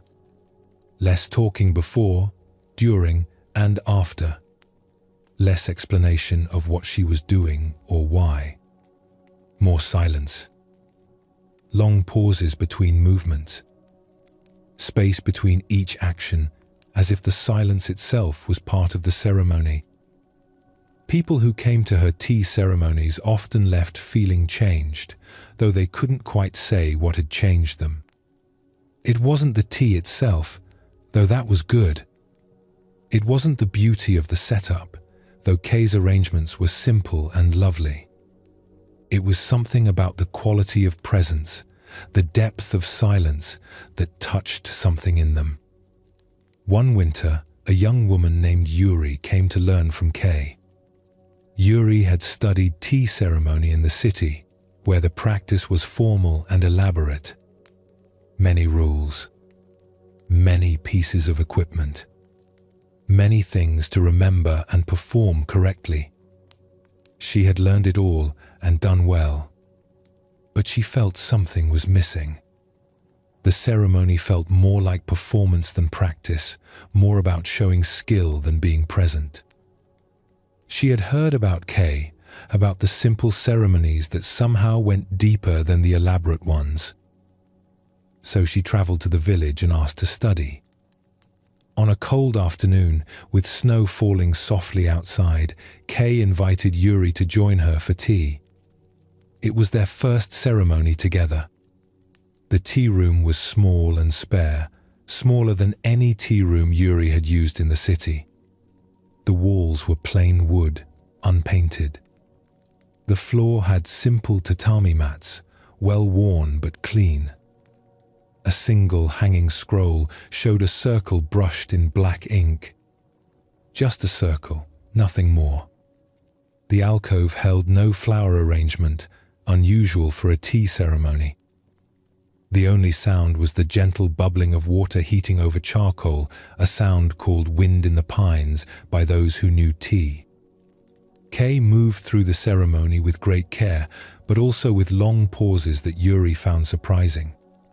She would make one movement, the folding of a cloth, and then sit in stillness for what felt like a full minute before the next movement. She would pour water, then pause again, just being present. The silence between actions seemed as important as the actions themselves. Yuri watched, trying to learn the technique, trying to understand what she was supposed to be learning. But there was no complicated technique to observe. Kay's movements were simple, even basic. Nothing fancy. Nothing that required years of training to perform. What made the ceremony powerful was something else. The quality of presence Kay brought to each action. The silence she carried with her. The way she was completely present to each moment without rushing ahead to the next. The tea itself, when it came, was made with great care, but no fussiness. The temperature was right. The amount was right. But more than the technical correctness, there was a feeling of completeness in the making. As if nothing else in the world existed in that moment except the making of this tea. After Kay had served the tea and Yuri had drunk it, following the traditional forms she had learned in the city, they sat together. The silence stretched out. It wasn't uncomfortable, but it was unfamiliar to Yuri. In the city, there was always talk after the ceremony. Discussion of the tea, comments on the flower arrangement, questions about the scroll. But here, Kay simply sat, present and still. Yuri felt she should say something, should comment on the excellent tea, or ask a question about some aspect of the ceremony. But Kay's peaceful presence made speech seem unnecessary.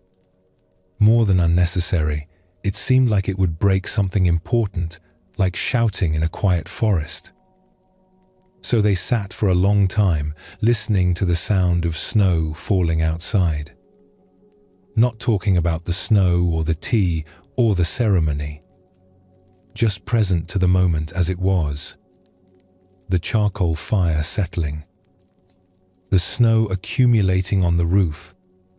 The light fading as afternoon moved toward evening. Finally, after a silence that must have lasted half an hour, Kay spoke. Her voice was soft, barely above a whisper, matching the quality of the moment. In the city, tea ceremony is often about performance. About showing skill, demonstrating knowledge, proving you've learned the forms correctly. But the heart of tea ceremony is meeting. Two people, tea, this moment. When we fill the ceremony with too much talking, too much explanation, too much display, we miss the actual meeting. But don't students need to learn the proper forms? Yuri asked, keeping her voice quiet to match Kay's. The forms are important at first. They provide structure, a container for the practice. But eventually, the forms should become transparent.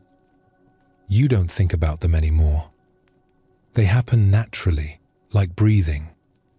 You just move, and the forms appear on their own because they've become part of you. Then the real ceremony can begin.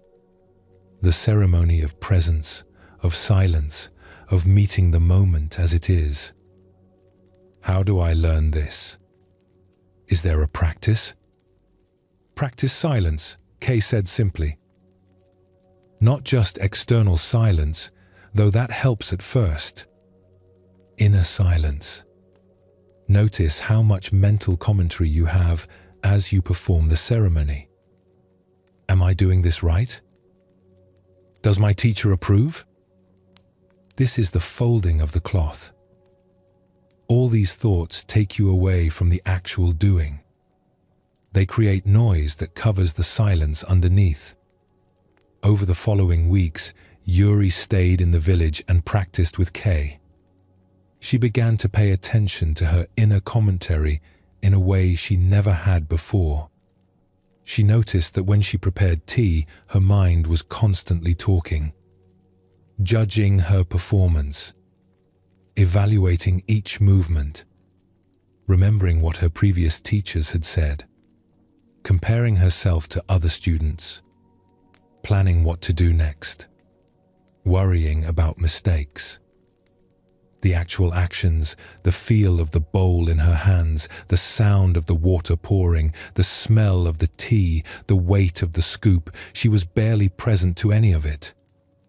She was lost in thoughts about it, thoughts about it, layers of thinking that kept her separate from direct experience. She started practicing with less thinking. When she folded the cloth, she just folded the cloth, feeling the texture of the silk, noticing the way it moved, present to the actual folding. When she poured water, she just poured water, hearing the sound, watching the steam rise, feeling the warmth. Every time her mind started its commentary, she noticed it and returned to the direct experience of what she was doing. Something shifted in her ceremony. It became less performance and more presence. Less about doing it right and more about being fully present to each action. And in this presence, silence naturally arose. Not because she was forcing herself to be quiet, not because she was trying to achieve some special state, but because she was too present to the moment to be thinking about it. The thinking dropped away on its own when there was nothing to think about, only the direct experience of each action. "You're beginning to understand," Kay told her after a ceremony they did together one morning. The snow had stopped, and pale sunlight filled the tea room. Zen Buddhism teaches that the extraordinary is hidden in the ordinary. But we miss it because we're so busy thinking about the ordinary that we never actually experience it. Silence allows us to meet the moment directly, without all our thoughts in the way. Is this what all Zen practice is about? Yuri asked. Learning to be silent? Partly. Silence reveals what's always here, but usually covered by thinking. In this silence, you discover that each moment is complete in itself. Making tea is just making tea. Nothing needs to be added to it. It's already enough. This is what the ceremony teaches when we practice with silence. That this moment, this action, this breath is already whole. This wisdom of silence that Zen Buddhism points to is available in every moment. You don't need to go to a mountain hermitage or practice elaborate ceremonies. You can touch silence right here, right now. Your thoughts will come. That's natural.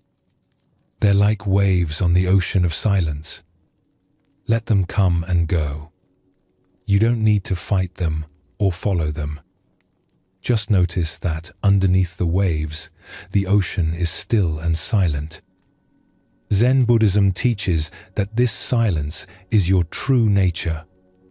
Deeper than your thoughts, more fundamental than your thinking mind. The awareness that's here before thought arises and remains after thought passes. This silence is always available, always here, always ready to receive you when you stop running and simply rest in what is. Let yourself settle into this silence now. Let the noise of thinking gradually quiet. Let the stillness underneath become more apparent. This is the wisdom of silence. Not something to achieve, but something to discover. Already here, already present, already holding you in its peace. There's a way of holding things that Zen Buddhism teaches. Not with a tight fist, but with an open hand. Not grasping desperately, but touching lightly. It's the difference between clinging and caring, between possessing and appreciating. Most of us go through life with our hands clenched tight around everything we value. Our relationships, our possessions, our ideas about how things should be, our plans for the future, our identity. We grip these things as if our lives depend on never letting go. And in this gripping, we create tremendous suffering. Because life is change. Everything flows. Nothing stays the same. The moment you grasp something tightly, trying to freeze it in place, it's already changing. The relationship evolves. The possession wears out. The plan falls apart. Your body ages. People leave. Nothing you can hold on to will stay exactly as it is. This doesn't mean you shouldn't care about things. Zen Buddhism isn't teaching indifference or coldness.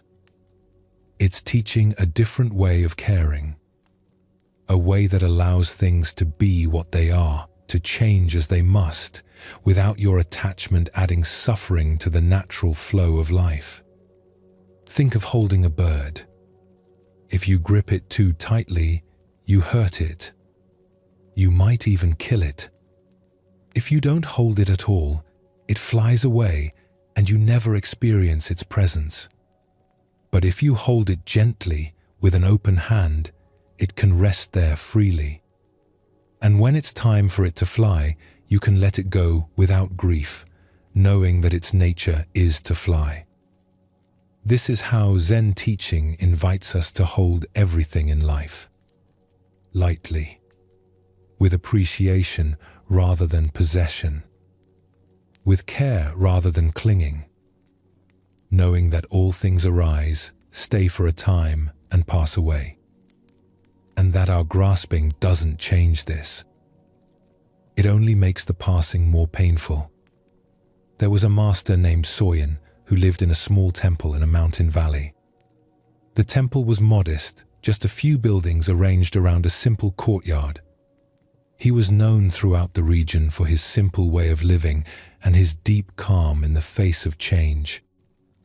Students came to him to learn this quality of equanimity, this ability to meet both gain and loss with the same peaceful presence.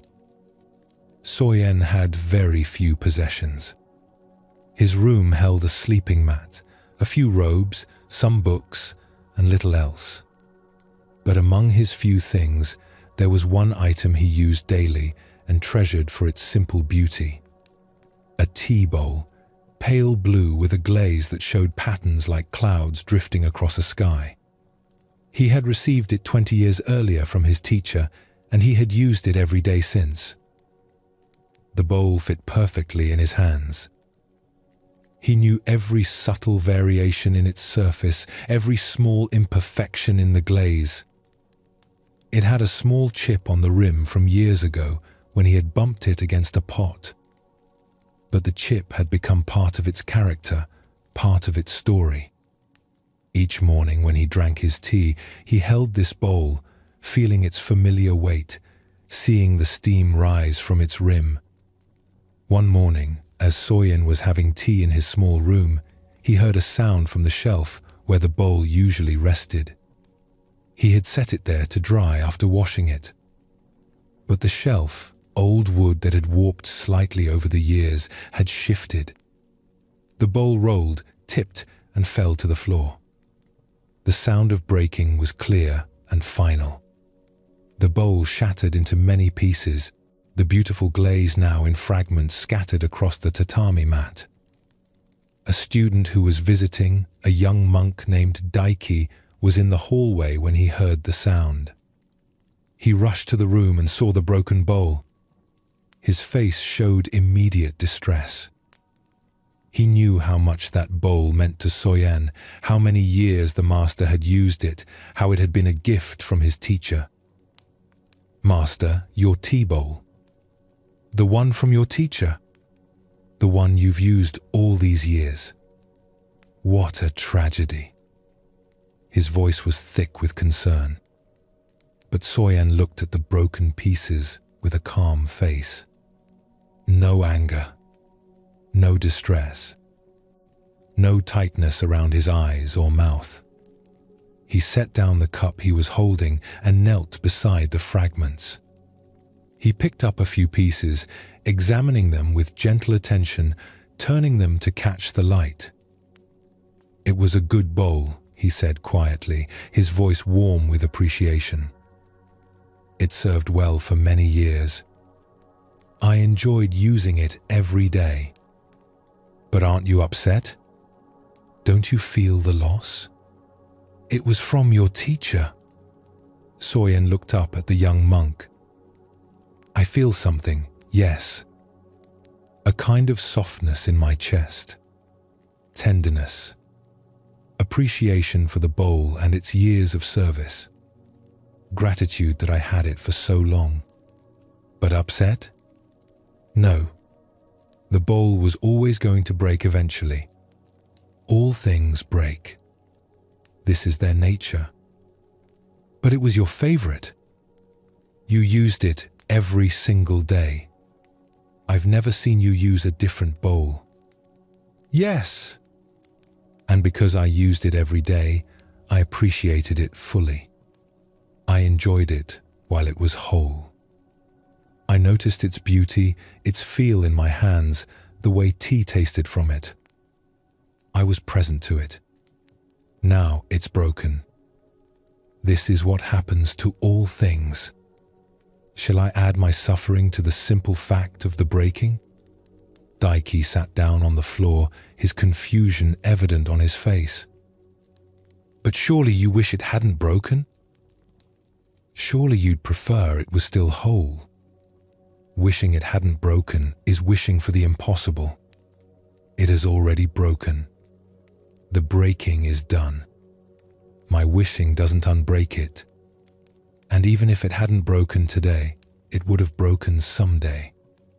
Next year, 10 years from now. When I die, someone else would have inherited it and used it until it broke. All bowls break eventually. All things that arise also pass away. This bowl was no exception." Soyen gathered the pieces carefully and placed them in a cloth. His movements were gentle, respectful. I held this bowl lightly all the years I used it. I knew it was temporary, as all things are. So when it broke, I was ready. Not because I expected it to break today, or even thought about it breaking, but because I understood its nature. Bowls break. This is not tragedy. This is just the way of things. The nature of form is to break down, to return to pieces. So you didn't really care about the bowl? You kept yourself distant from it? I cared very much, Soyen said, and there was genuine feeling in his voice. I appreciated its beauty every time I used it. I enjoyed the feel of it in my hands, the weight of it, the way the glaze caught the light differently at different times of day. I enjoyed the memories associated with it, remembering my teacher handing it to me, remembering the thousands of mornings I held it. But I didn't cling to it. I didn't need it to last forever for it to be valuable. Its temporary nature didn't diminish my appreciation. If anything, it enhanced it. He held up one of the larger pieces, turning it to catch the morning light that streamed through the window. The glaze showed a pattern like clouds, blue and white swirling together in the way that had always reminded him of the sky over the mountains. See how beautiful this glaze is? I can still appreciate this beauty even though the bowl is broken. The beauty was never in the bowl staying perfect forever. The beauty was in the bowl itself, in each moment of its existence. That beauty was real, and I experienced it fully. I didn't save my appreciation for some future time. I didn't take it for granted. I was present to it each day. Now the bowl is broken, but the appreciation I had for it, that was real too. That happened. Nothing can break that experience. Daiki thought about this for a long time, watching as Soyen wrapped the pieces carefully in the cloth. You're saying we should expect everything to break or end? Not expect in the sense of waiting for disaster or being pessimistic or never enjoying anything because we know it won't last. But understand. Have clarity about the nature of things. Everything that arises also passes away. Cups break. Flowers wilt. Relationships change. Bodies age. Seasons turn. This isn't pessimism. It's just seeing clearly. It's understanding the nature of reality. And when we see clearly, we can appreciate things while they're here without clinging to them desperately, without demanding they be permanent. Doesn't that make life sad? Knowing everything will end? The opposite, Soyen said gently, and he smiled for the first time since the bowl broke. It makes life precious. If this bowl was going to last forever, would I have noticed it as carefully? Would I have appreciated each use? When we know something is temporary, we pay attention to it. We're present to it. We don't take it for granted. The flower is beautiful because it blooms and then fades. The sunset is precious because it only lasts a few minutes. The snow is magical because it melts. Life is meaningful because it's brief. If everything lasted forever, nothing would be special. He swept the remaining fragments into the cloth and stood up. This is what Zen Buddhism means by holding life lightly. Not caring less, but clinging less. Not loving less, but grasping less. Appreciating fully while present, releasing gracefully when the time comes. The bowl served its purpose. It brought beauty and utility to my life for many years. Now it's broken.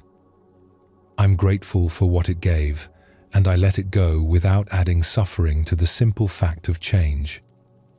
He paused, looking at the wrapped cloth in his hands. Tomorrow I'll use a different bowl. I'll appreciate that one too, for as long as it lasts. And when it breaks, as it will someday, I'll appreciate the time I had with it and move on. This is how we can live. Fully present to what's here without clinging to keep it forever. This teaching about non-attachment runs through all of Zen Buddhism like water through rock. We create so much suffering through our grasping. We want things to stay the way they are. We want people to remain unchanged. We want our plans to unfold exactly as we imagined. We want our lives to follow a certain path. And when things don't go this way, when change comes as it always does, we suffer. Not just from the change itself, but from our resistance to the change. We add layers of suffering on top of the natural difficulty of loss or transition. Each thought is a way of clinging to how things were or how we wanted them to be. And this clinging doesn't stop the change. It just makes us suffer more while the change happens anyway. In a coastal village, there was a merchant named Ichiro who made his living trading goods between communities. He would buy rice from farming villages in the inland valleys and sell it in fishing villages along the coast. He would buy fish and seaweed from coastal towns and sell them to farming communities that had no access to the sea. He traveled constantly, his cart loaded with goods, following the routes he had established over many years of patient work. He was successful and comfortable. Not wealthy, but secure. He had regular customers who trusted him, who waited for his arrival each month. He knew the best routes through the mountains, the easiest river crossings, the quickest paths between villages. He knew the best prices, the best timing for different goods, the best ways to preserve things during transport. His business was stable and profitable. He had built a good life through years of careful attention and honest dealing. He had a wife and 3 children. They lived in a solid house with a good roof. There was always enough food. The children went to school. It wasn't a life of luxury, but it was a good life, built through his steady work and the relationships he had cultivated over many years. One autumn, everything changed. A terrible storm came from the sea, larger and more powerful than any storm in living memory. The old people in the village had never seen anything like it. The wind tore roofs from houses, pulled trees up by their roots. The rain fell so heavily that rivers overflowed their banks and new rivers formed where there had been only dry ground. But worst of all was the storm surge. The ocean rose and pushed far inland, farther than anyone thought possible. Seawater flooded the low-lying farming valleys where Ichiro's suppliers lived. The salt water destroyed crops and contaminated wells. Fields that had grown rice for generations became poisoned with salt. The farming villages where Ichiro had bought rice for years were devastated. Their autumn rice harvest, which should have been ready to sell, was ruined. Their fields were unusable. Their storage buildings were damaged or destroyed. They had nothing to sell. More than that, they needed help just to survive. The fishing villages were damaged too, though in different ways. Boats were smashed against rocks or sunk in the harbor. Fishing equipment was lost. Houses near the water were destroyed or damaged. The docks needed rebuilding. The normal patterns of life and trade that Ichiro depended on were completely disrupted. For several days after the storm, Ichiro just tried to help with the immediate crisis. Searching for survivors, clearing debris, bringing water from uncontaminated wells. But as the emergency passed and people began to think about the future, he started to realize the full extent of what had changed. He stood beside his cart one morning, looking at his carefully organized goods. Rice that no one could afford to buy. Tools for farming communities that no longer had fields. His whole business was based on these trade routes, these relationships, these patterns that had seemed so stable. Without them, how would he make his living? He had a family to support. He had responsibilities. Everything he had built over years of patient work was collapsing. He felt despair rising in his chest, a heavy feeling that made it hard to breathe. He sat down on the cart's step, his head in his hands. His wife found him there. "What are we going to do?" she asked, her voice thin with worry. "I don't know," he said. "Everything I built, it's all gone. We still have the cart. We still have each other. But the business, my roots, my suppliers, everything I worked for." She sat beside him. "Go talk to Master Hakuin. He might help you see clearly." So Ichiro went to visit the monk he knew, a man named Hakuin who lived in a small temple at the edge of the village.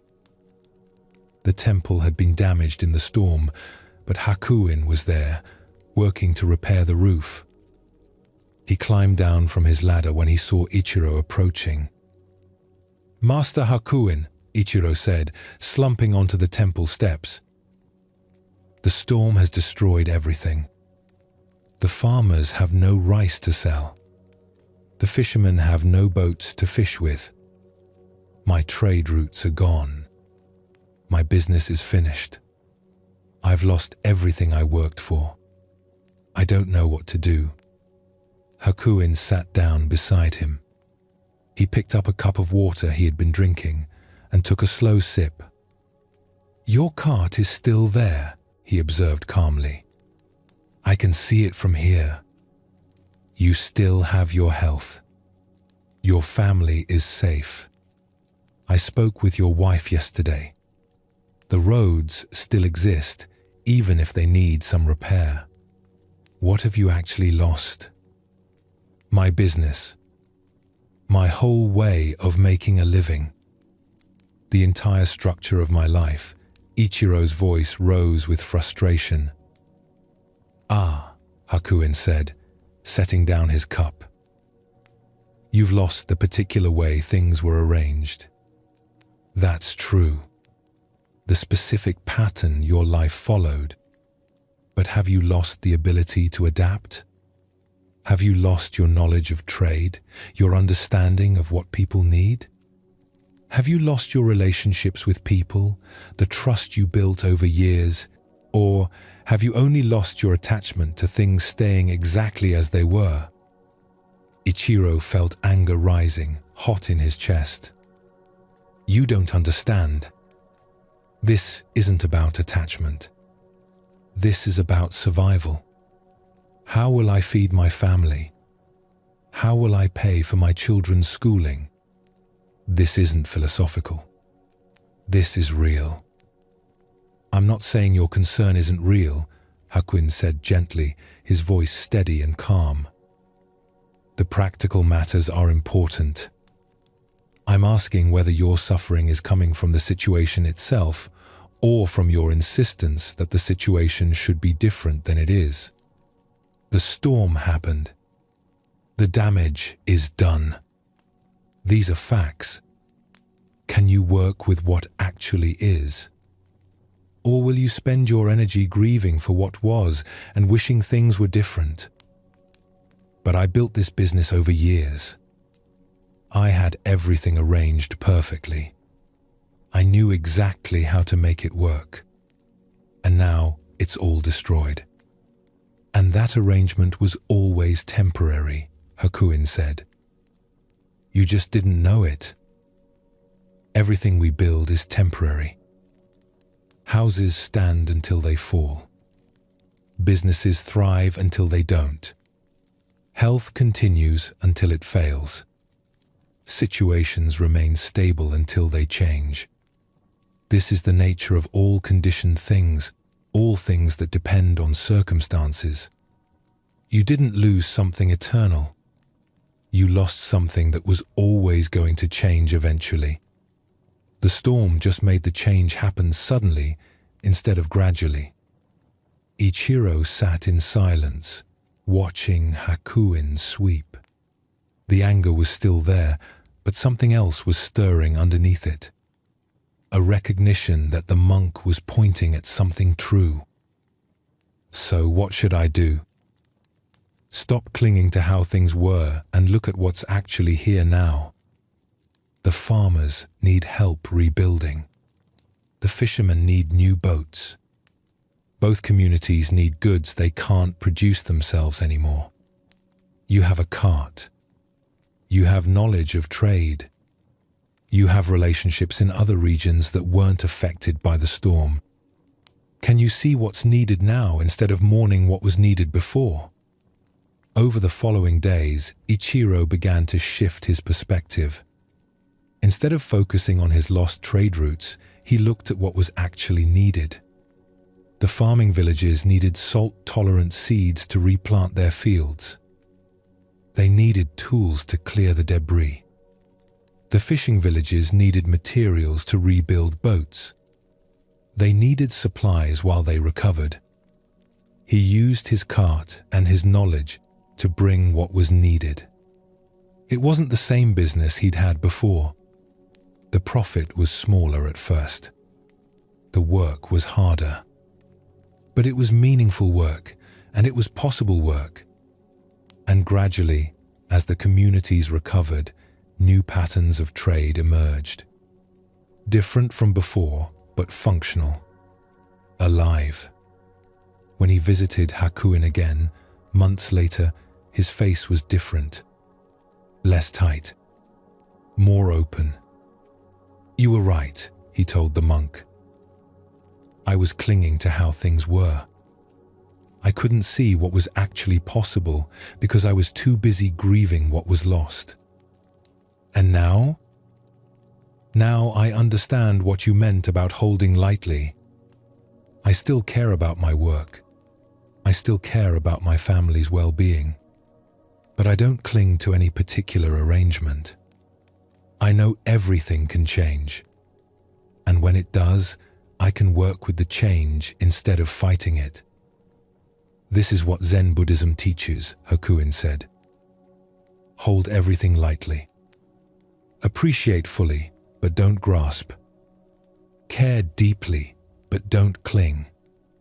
Then when change comes, as it always does, you can flow with it instead of breaking against it."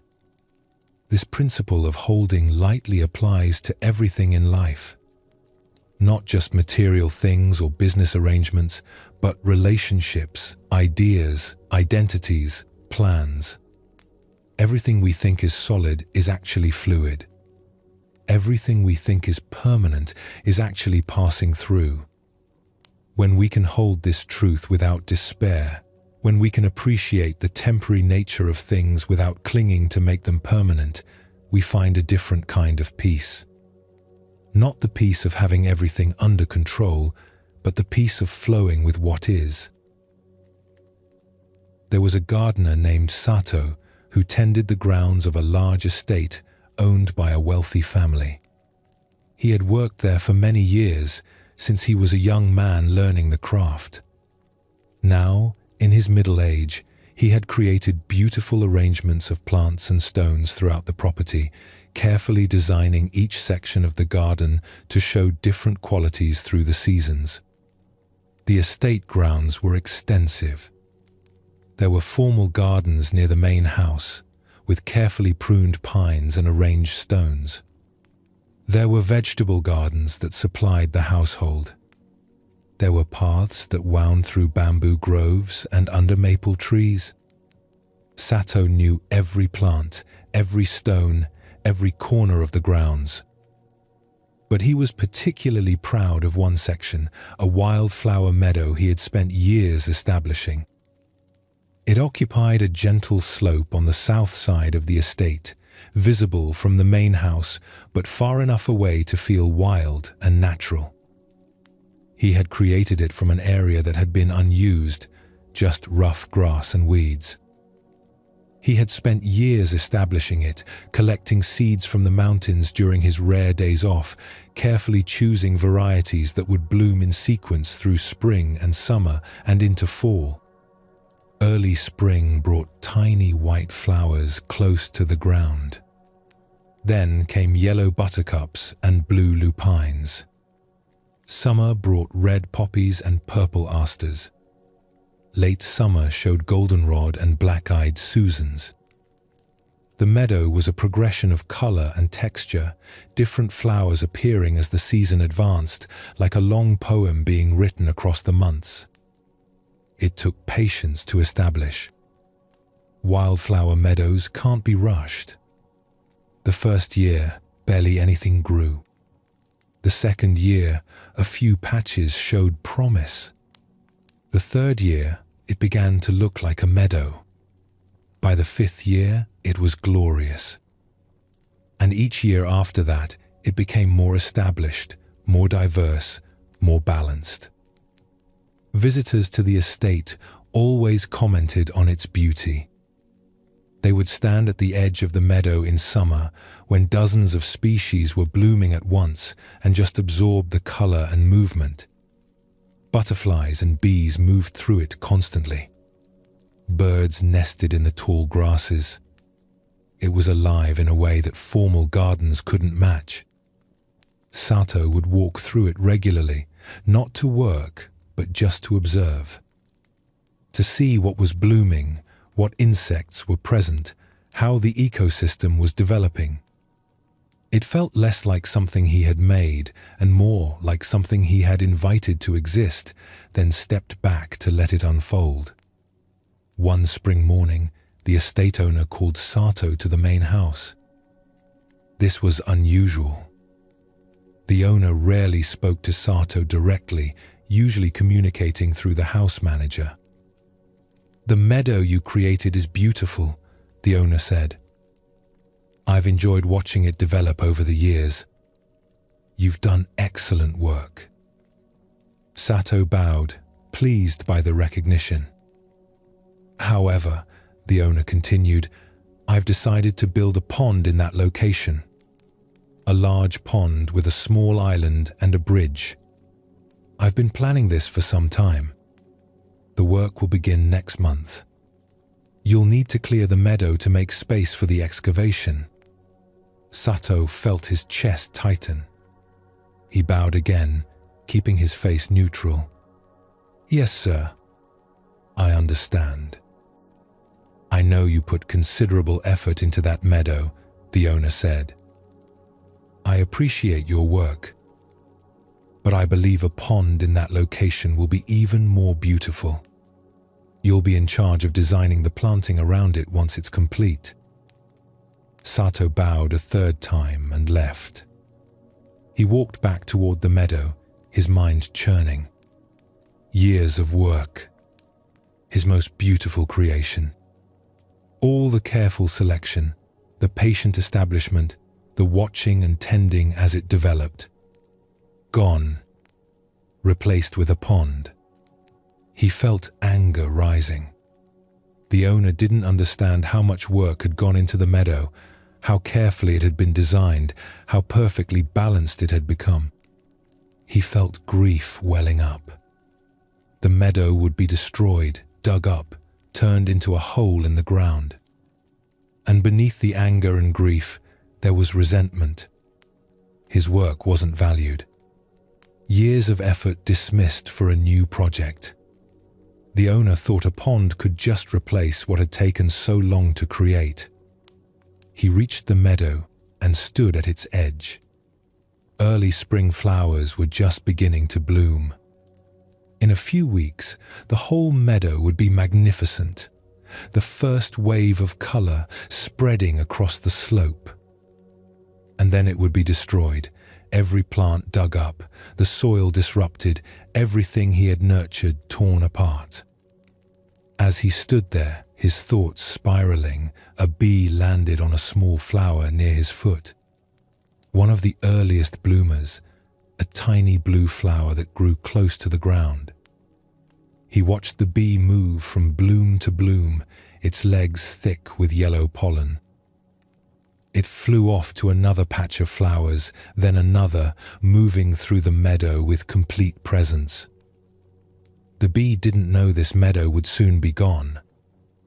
It didn't know that in a month, these flowers would be buried under piles of excavated earth. It was just fully present to the flowers that were here now. This bloom, this moment, this perfect spring morning. Something shifted in Sato as he watched. The bee's complete presence to this moment, without any concern for the past or future. Just this flower. Just this moment. Nothing else. He realized he could spend the next month grieving what would be lost, making himself miserable before the meadow was even touched. He could be angry and resentful, carrying those feelings every day until the work began. Or he could appreciate the meadow fully while it was still here. Every flower, every bee, every breeze moving through the grasses, every morning walk, every evening observation. He chose appreciation. Each day he walked through the meadow with full attention, noticing everything. The particular yellow of the early buttercups, bright as small suns. The way the grasses bent in the wind, all moving together like water. The sound of insects, a constant hum in the warm afternoons. The smell of earth and growing things, rich and alive. The feeling of walking through something wild and beautiful that he had helped bring into existence. He didn't think about the coming destruction.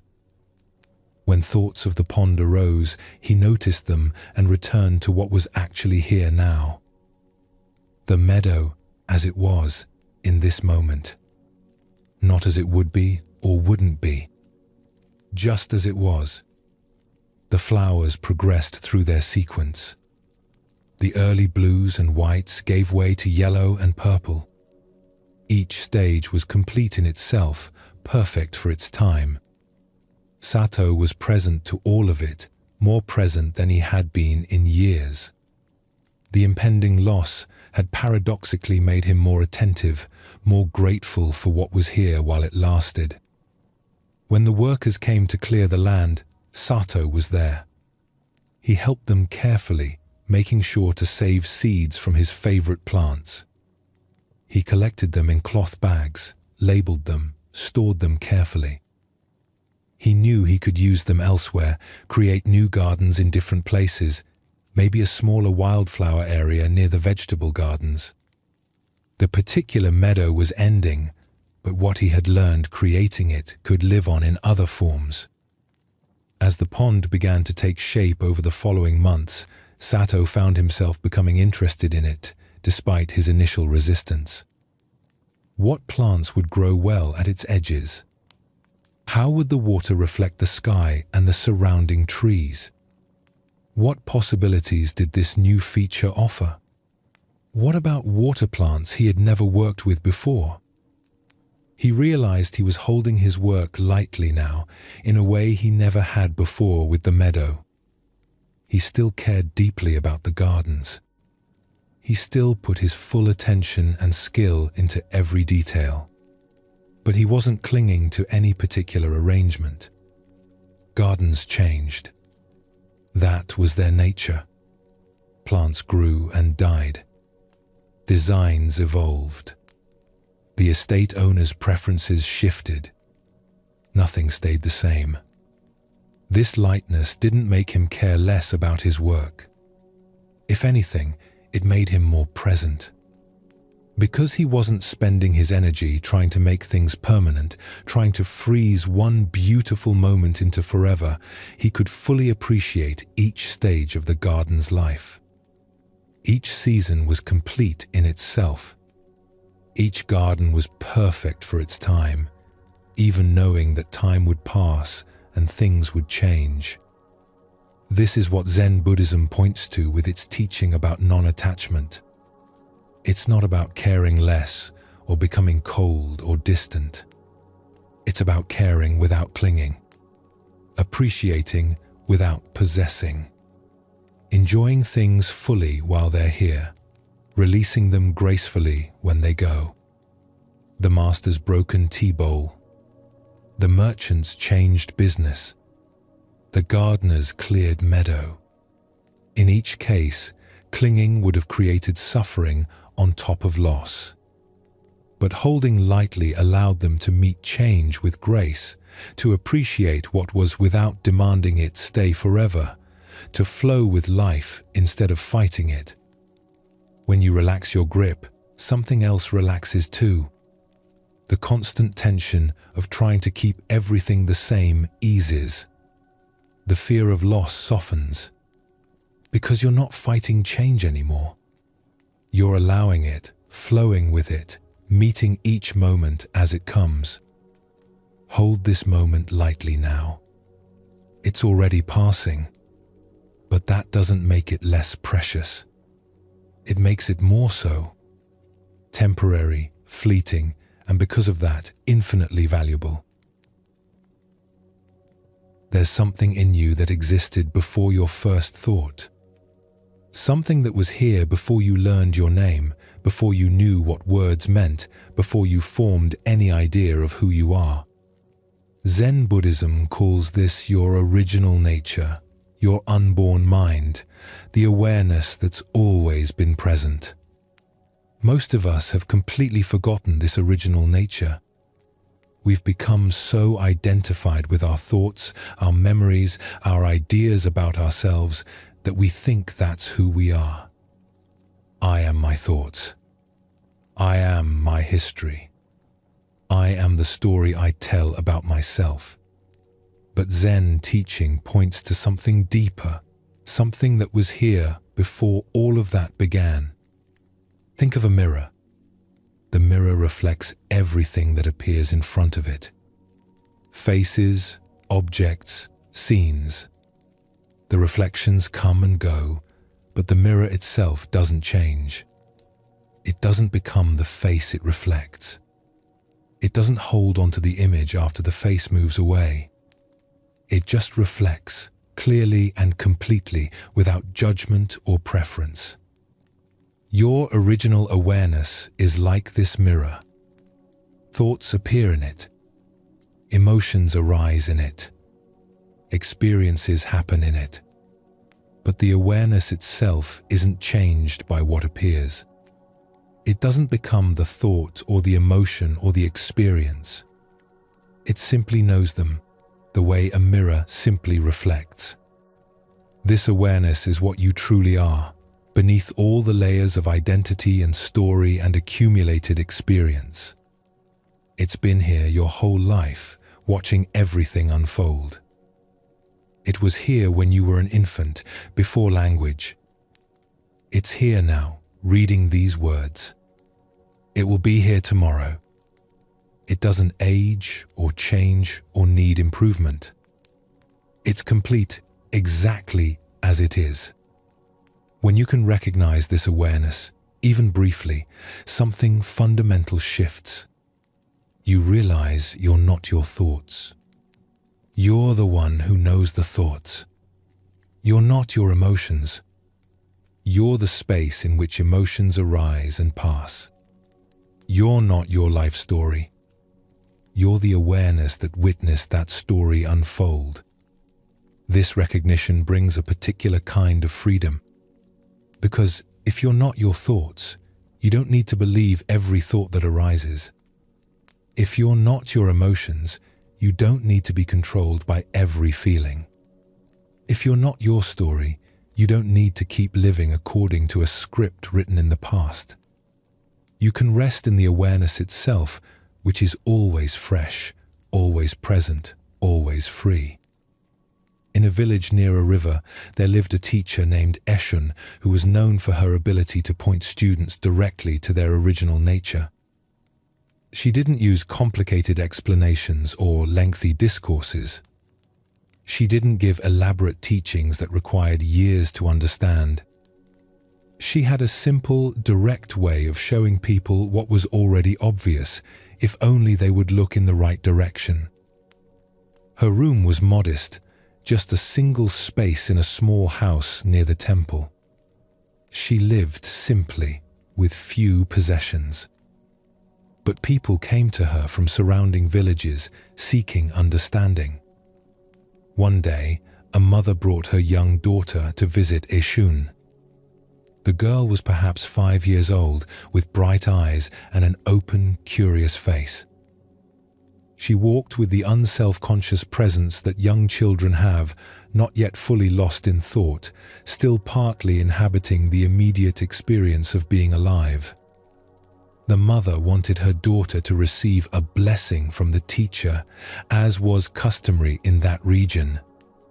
Parents brought their children to respected teachers, hoping some wisdom would be passed on, some protection offered. Eshun invited them into her simple room. She welcomed them with a gentle bow. The girl looked around with interest, taking in everything. The clean tatami mats worn smooth by years of use. The small alcove with its hanging scroll showing a simple circle in black ink. The window that showed the garden outside, where bamboo moved in the morning breeze. "Come here, little one," Eshun said gently, gesturing for the girl to sit beside her on a cushion. The girl came without hesitation and sat, looking up at the teacher with complete attention. Her face showed no self-consciousness, no worry about doing the right thing. Just pure presence. Eshun picked up a small hand mirror that sat near her cushion. It was old and simple, the back made of polished wood that had darkened with age, the glass clear and clean despite its years. She held it carefully, with obvious appreciation for this simple object. "Do you know what this is?" she asked the girl, her voice warm. "A mirror," the girl said immediately, without hesitation. "Good. And what does a mirror do?" The girl thought for a moment, her face serious with consideration. "It shows you your face." "That's right. Let me show you something," Eshun said. She held the mirror up so the girl could see her reflection clearly. "Look. There you are." The girl looked at herself in the mirror, smiling at her own reflection. She made a face, watching it appear in the mirror. She laughed at herself. "You see yourself," Eshun said. "Now watch carefully." She tilted the mirror slowly so it no longer reflected the girl's face. Instead, it showed the window behind them and the garden beyond, the bamboo swaying gently. Now the mirror shows the garden. "Where did your face go?" The girl looked at the mirror showing the garden, then touched her own face with her hand. "It went away," she said, slightly puzzled. "Did it? Or did the mirror just stop reflecting it? Is your face gone?" The girl giggled. "No, my face is still here." She touched her cheeks again. "The mirror just isn't showing it anymore." "Exactly," Eshun said, pleased. She tilted the mirror again, and the girl's face reappeared in the glass. "Your face came back," the girl said, delighted. "The mirror is showing your face again," Eshun said. "But think about this. The mirror itself hasn't changed at all. It showed your face, then it showed the garden, now it shows your face again. But the mirror is still just the mirror, clear and still. It doesn't become what it reflects. It doesn't hold on to the images. It just reflects, clearly and simply, whatever is in front of it." She set the mirror down gently on the mat and looked at the girl directly, her eyes kind but penetrating. You are like this mirror. Everything you see, everything you feel, everything you think, these are like reflections appearing in you. They come and go. Right now you're happy, so happiness appears. Later, you might be sad, and sadness will appear. You see the garden, and the image of the garden appears in you. You hear my voice, and the sound appears in you. But you, the one who is aware of all these things, you don't change. You're always here, always watching, always knowing what's appearing. Just like the mirror is always there, whether it's reflecting a face or a garden or an empty room. The girl was quiet, her young face showing a kind of recognition, as if something obvious but forgotten had just been pointed out.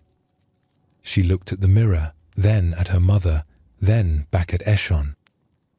Before you knew words, Eshon continued softly, before you learned your name, before you knew you were a girl, or that this was your mother, or that the world had all these names and ideas about things, you were already aware, already looking, already here.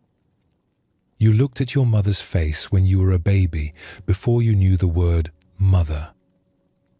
You heard sounds before you knew the word sound. That awareness hasn't changed. It's the same now as it was then.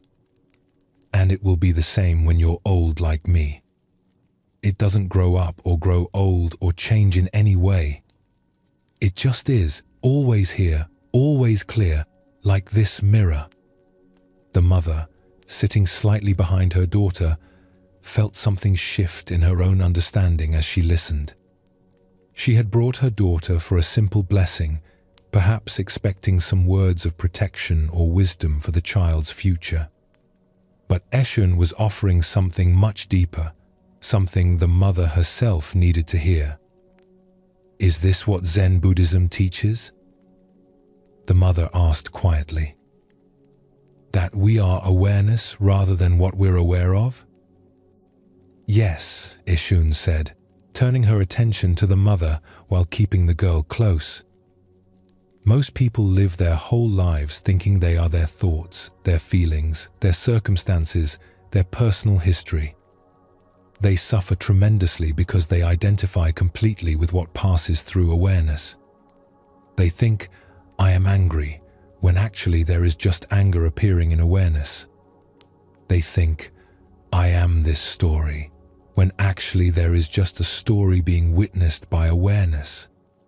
They think, I am this limited person, when actually they are the unlimited awareness in which the person appears. She picked up the mirror again, holding it between them. When you recognize yourself as the awareness rather than the content of awareness, suffering decreases naturally.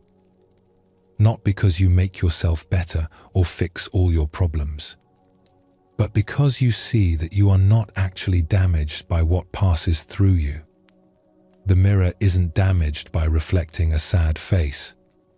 It just reflects it clearly, without becoming sad itself. How does one practice this recognition? By noticing. Throughout the day, notice that you are the one who is aware. You see this. You hear that. You think this thought. You feel this feeling. But who is the you that's aware of all these things? Not your name, not your story, not your idea of yourself. The actual awareness itself. That's your original nature. That's what you were before you became this person with this name and this history. And it's what you still are, right now, underneath all the accumulated layers. The girl spoke up. Like the mirror is still a mirror even when it shows different things? Exactly like that, Eshon smiled. You understand perfectly. After they left, Eshon sat quietly, looking at the mirror in her hand. she thought about how children often grasp these truths more easily than adults. They haven't yet fully identified with their thoughts and stories. They're still close to their original nature, still living partly from that space of simple awareness. Adults have to work to find their way back to what children still partly inhabit, back to the awareness that was here before all the complications began. Back to the unborn mind, the mind that existed before birth and will exist after death, the awareness that's not created and cannot be destroyed. This teaching about original nature is at the very heart of Zen Buddhism. Everything else flows from this recognition. When you know yourself as awareness rather than as the contents of awareness, everything changes. Not because you become someone different, but because you recognize what you've always been. Your thoughts become less solid. They're just thoughts passing through. Your emotions become less overwhelming. They're just weather moving through the sky of awareness. Your whole life story becomes less binding. It's just a story being witnessed, not the final truth of who you are. As our journey through the wisdom of Zen Buddhism comes to its gentle close, you've traveled far tonight.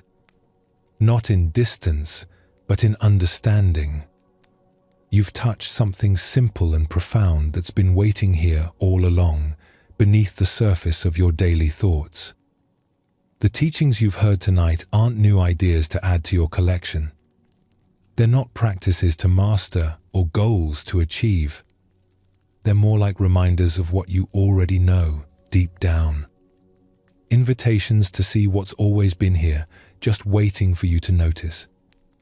You don't need to hold on to anything you've heard. You don't need to remember the details or work to apply the lessons.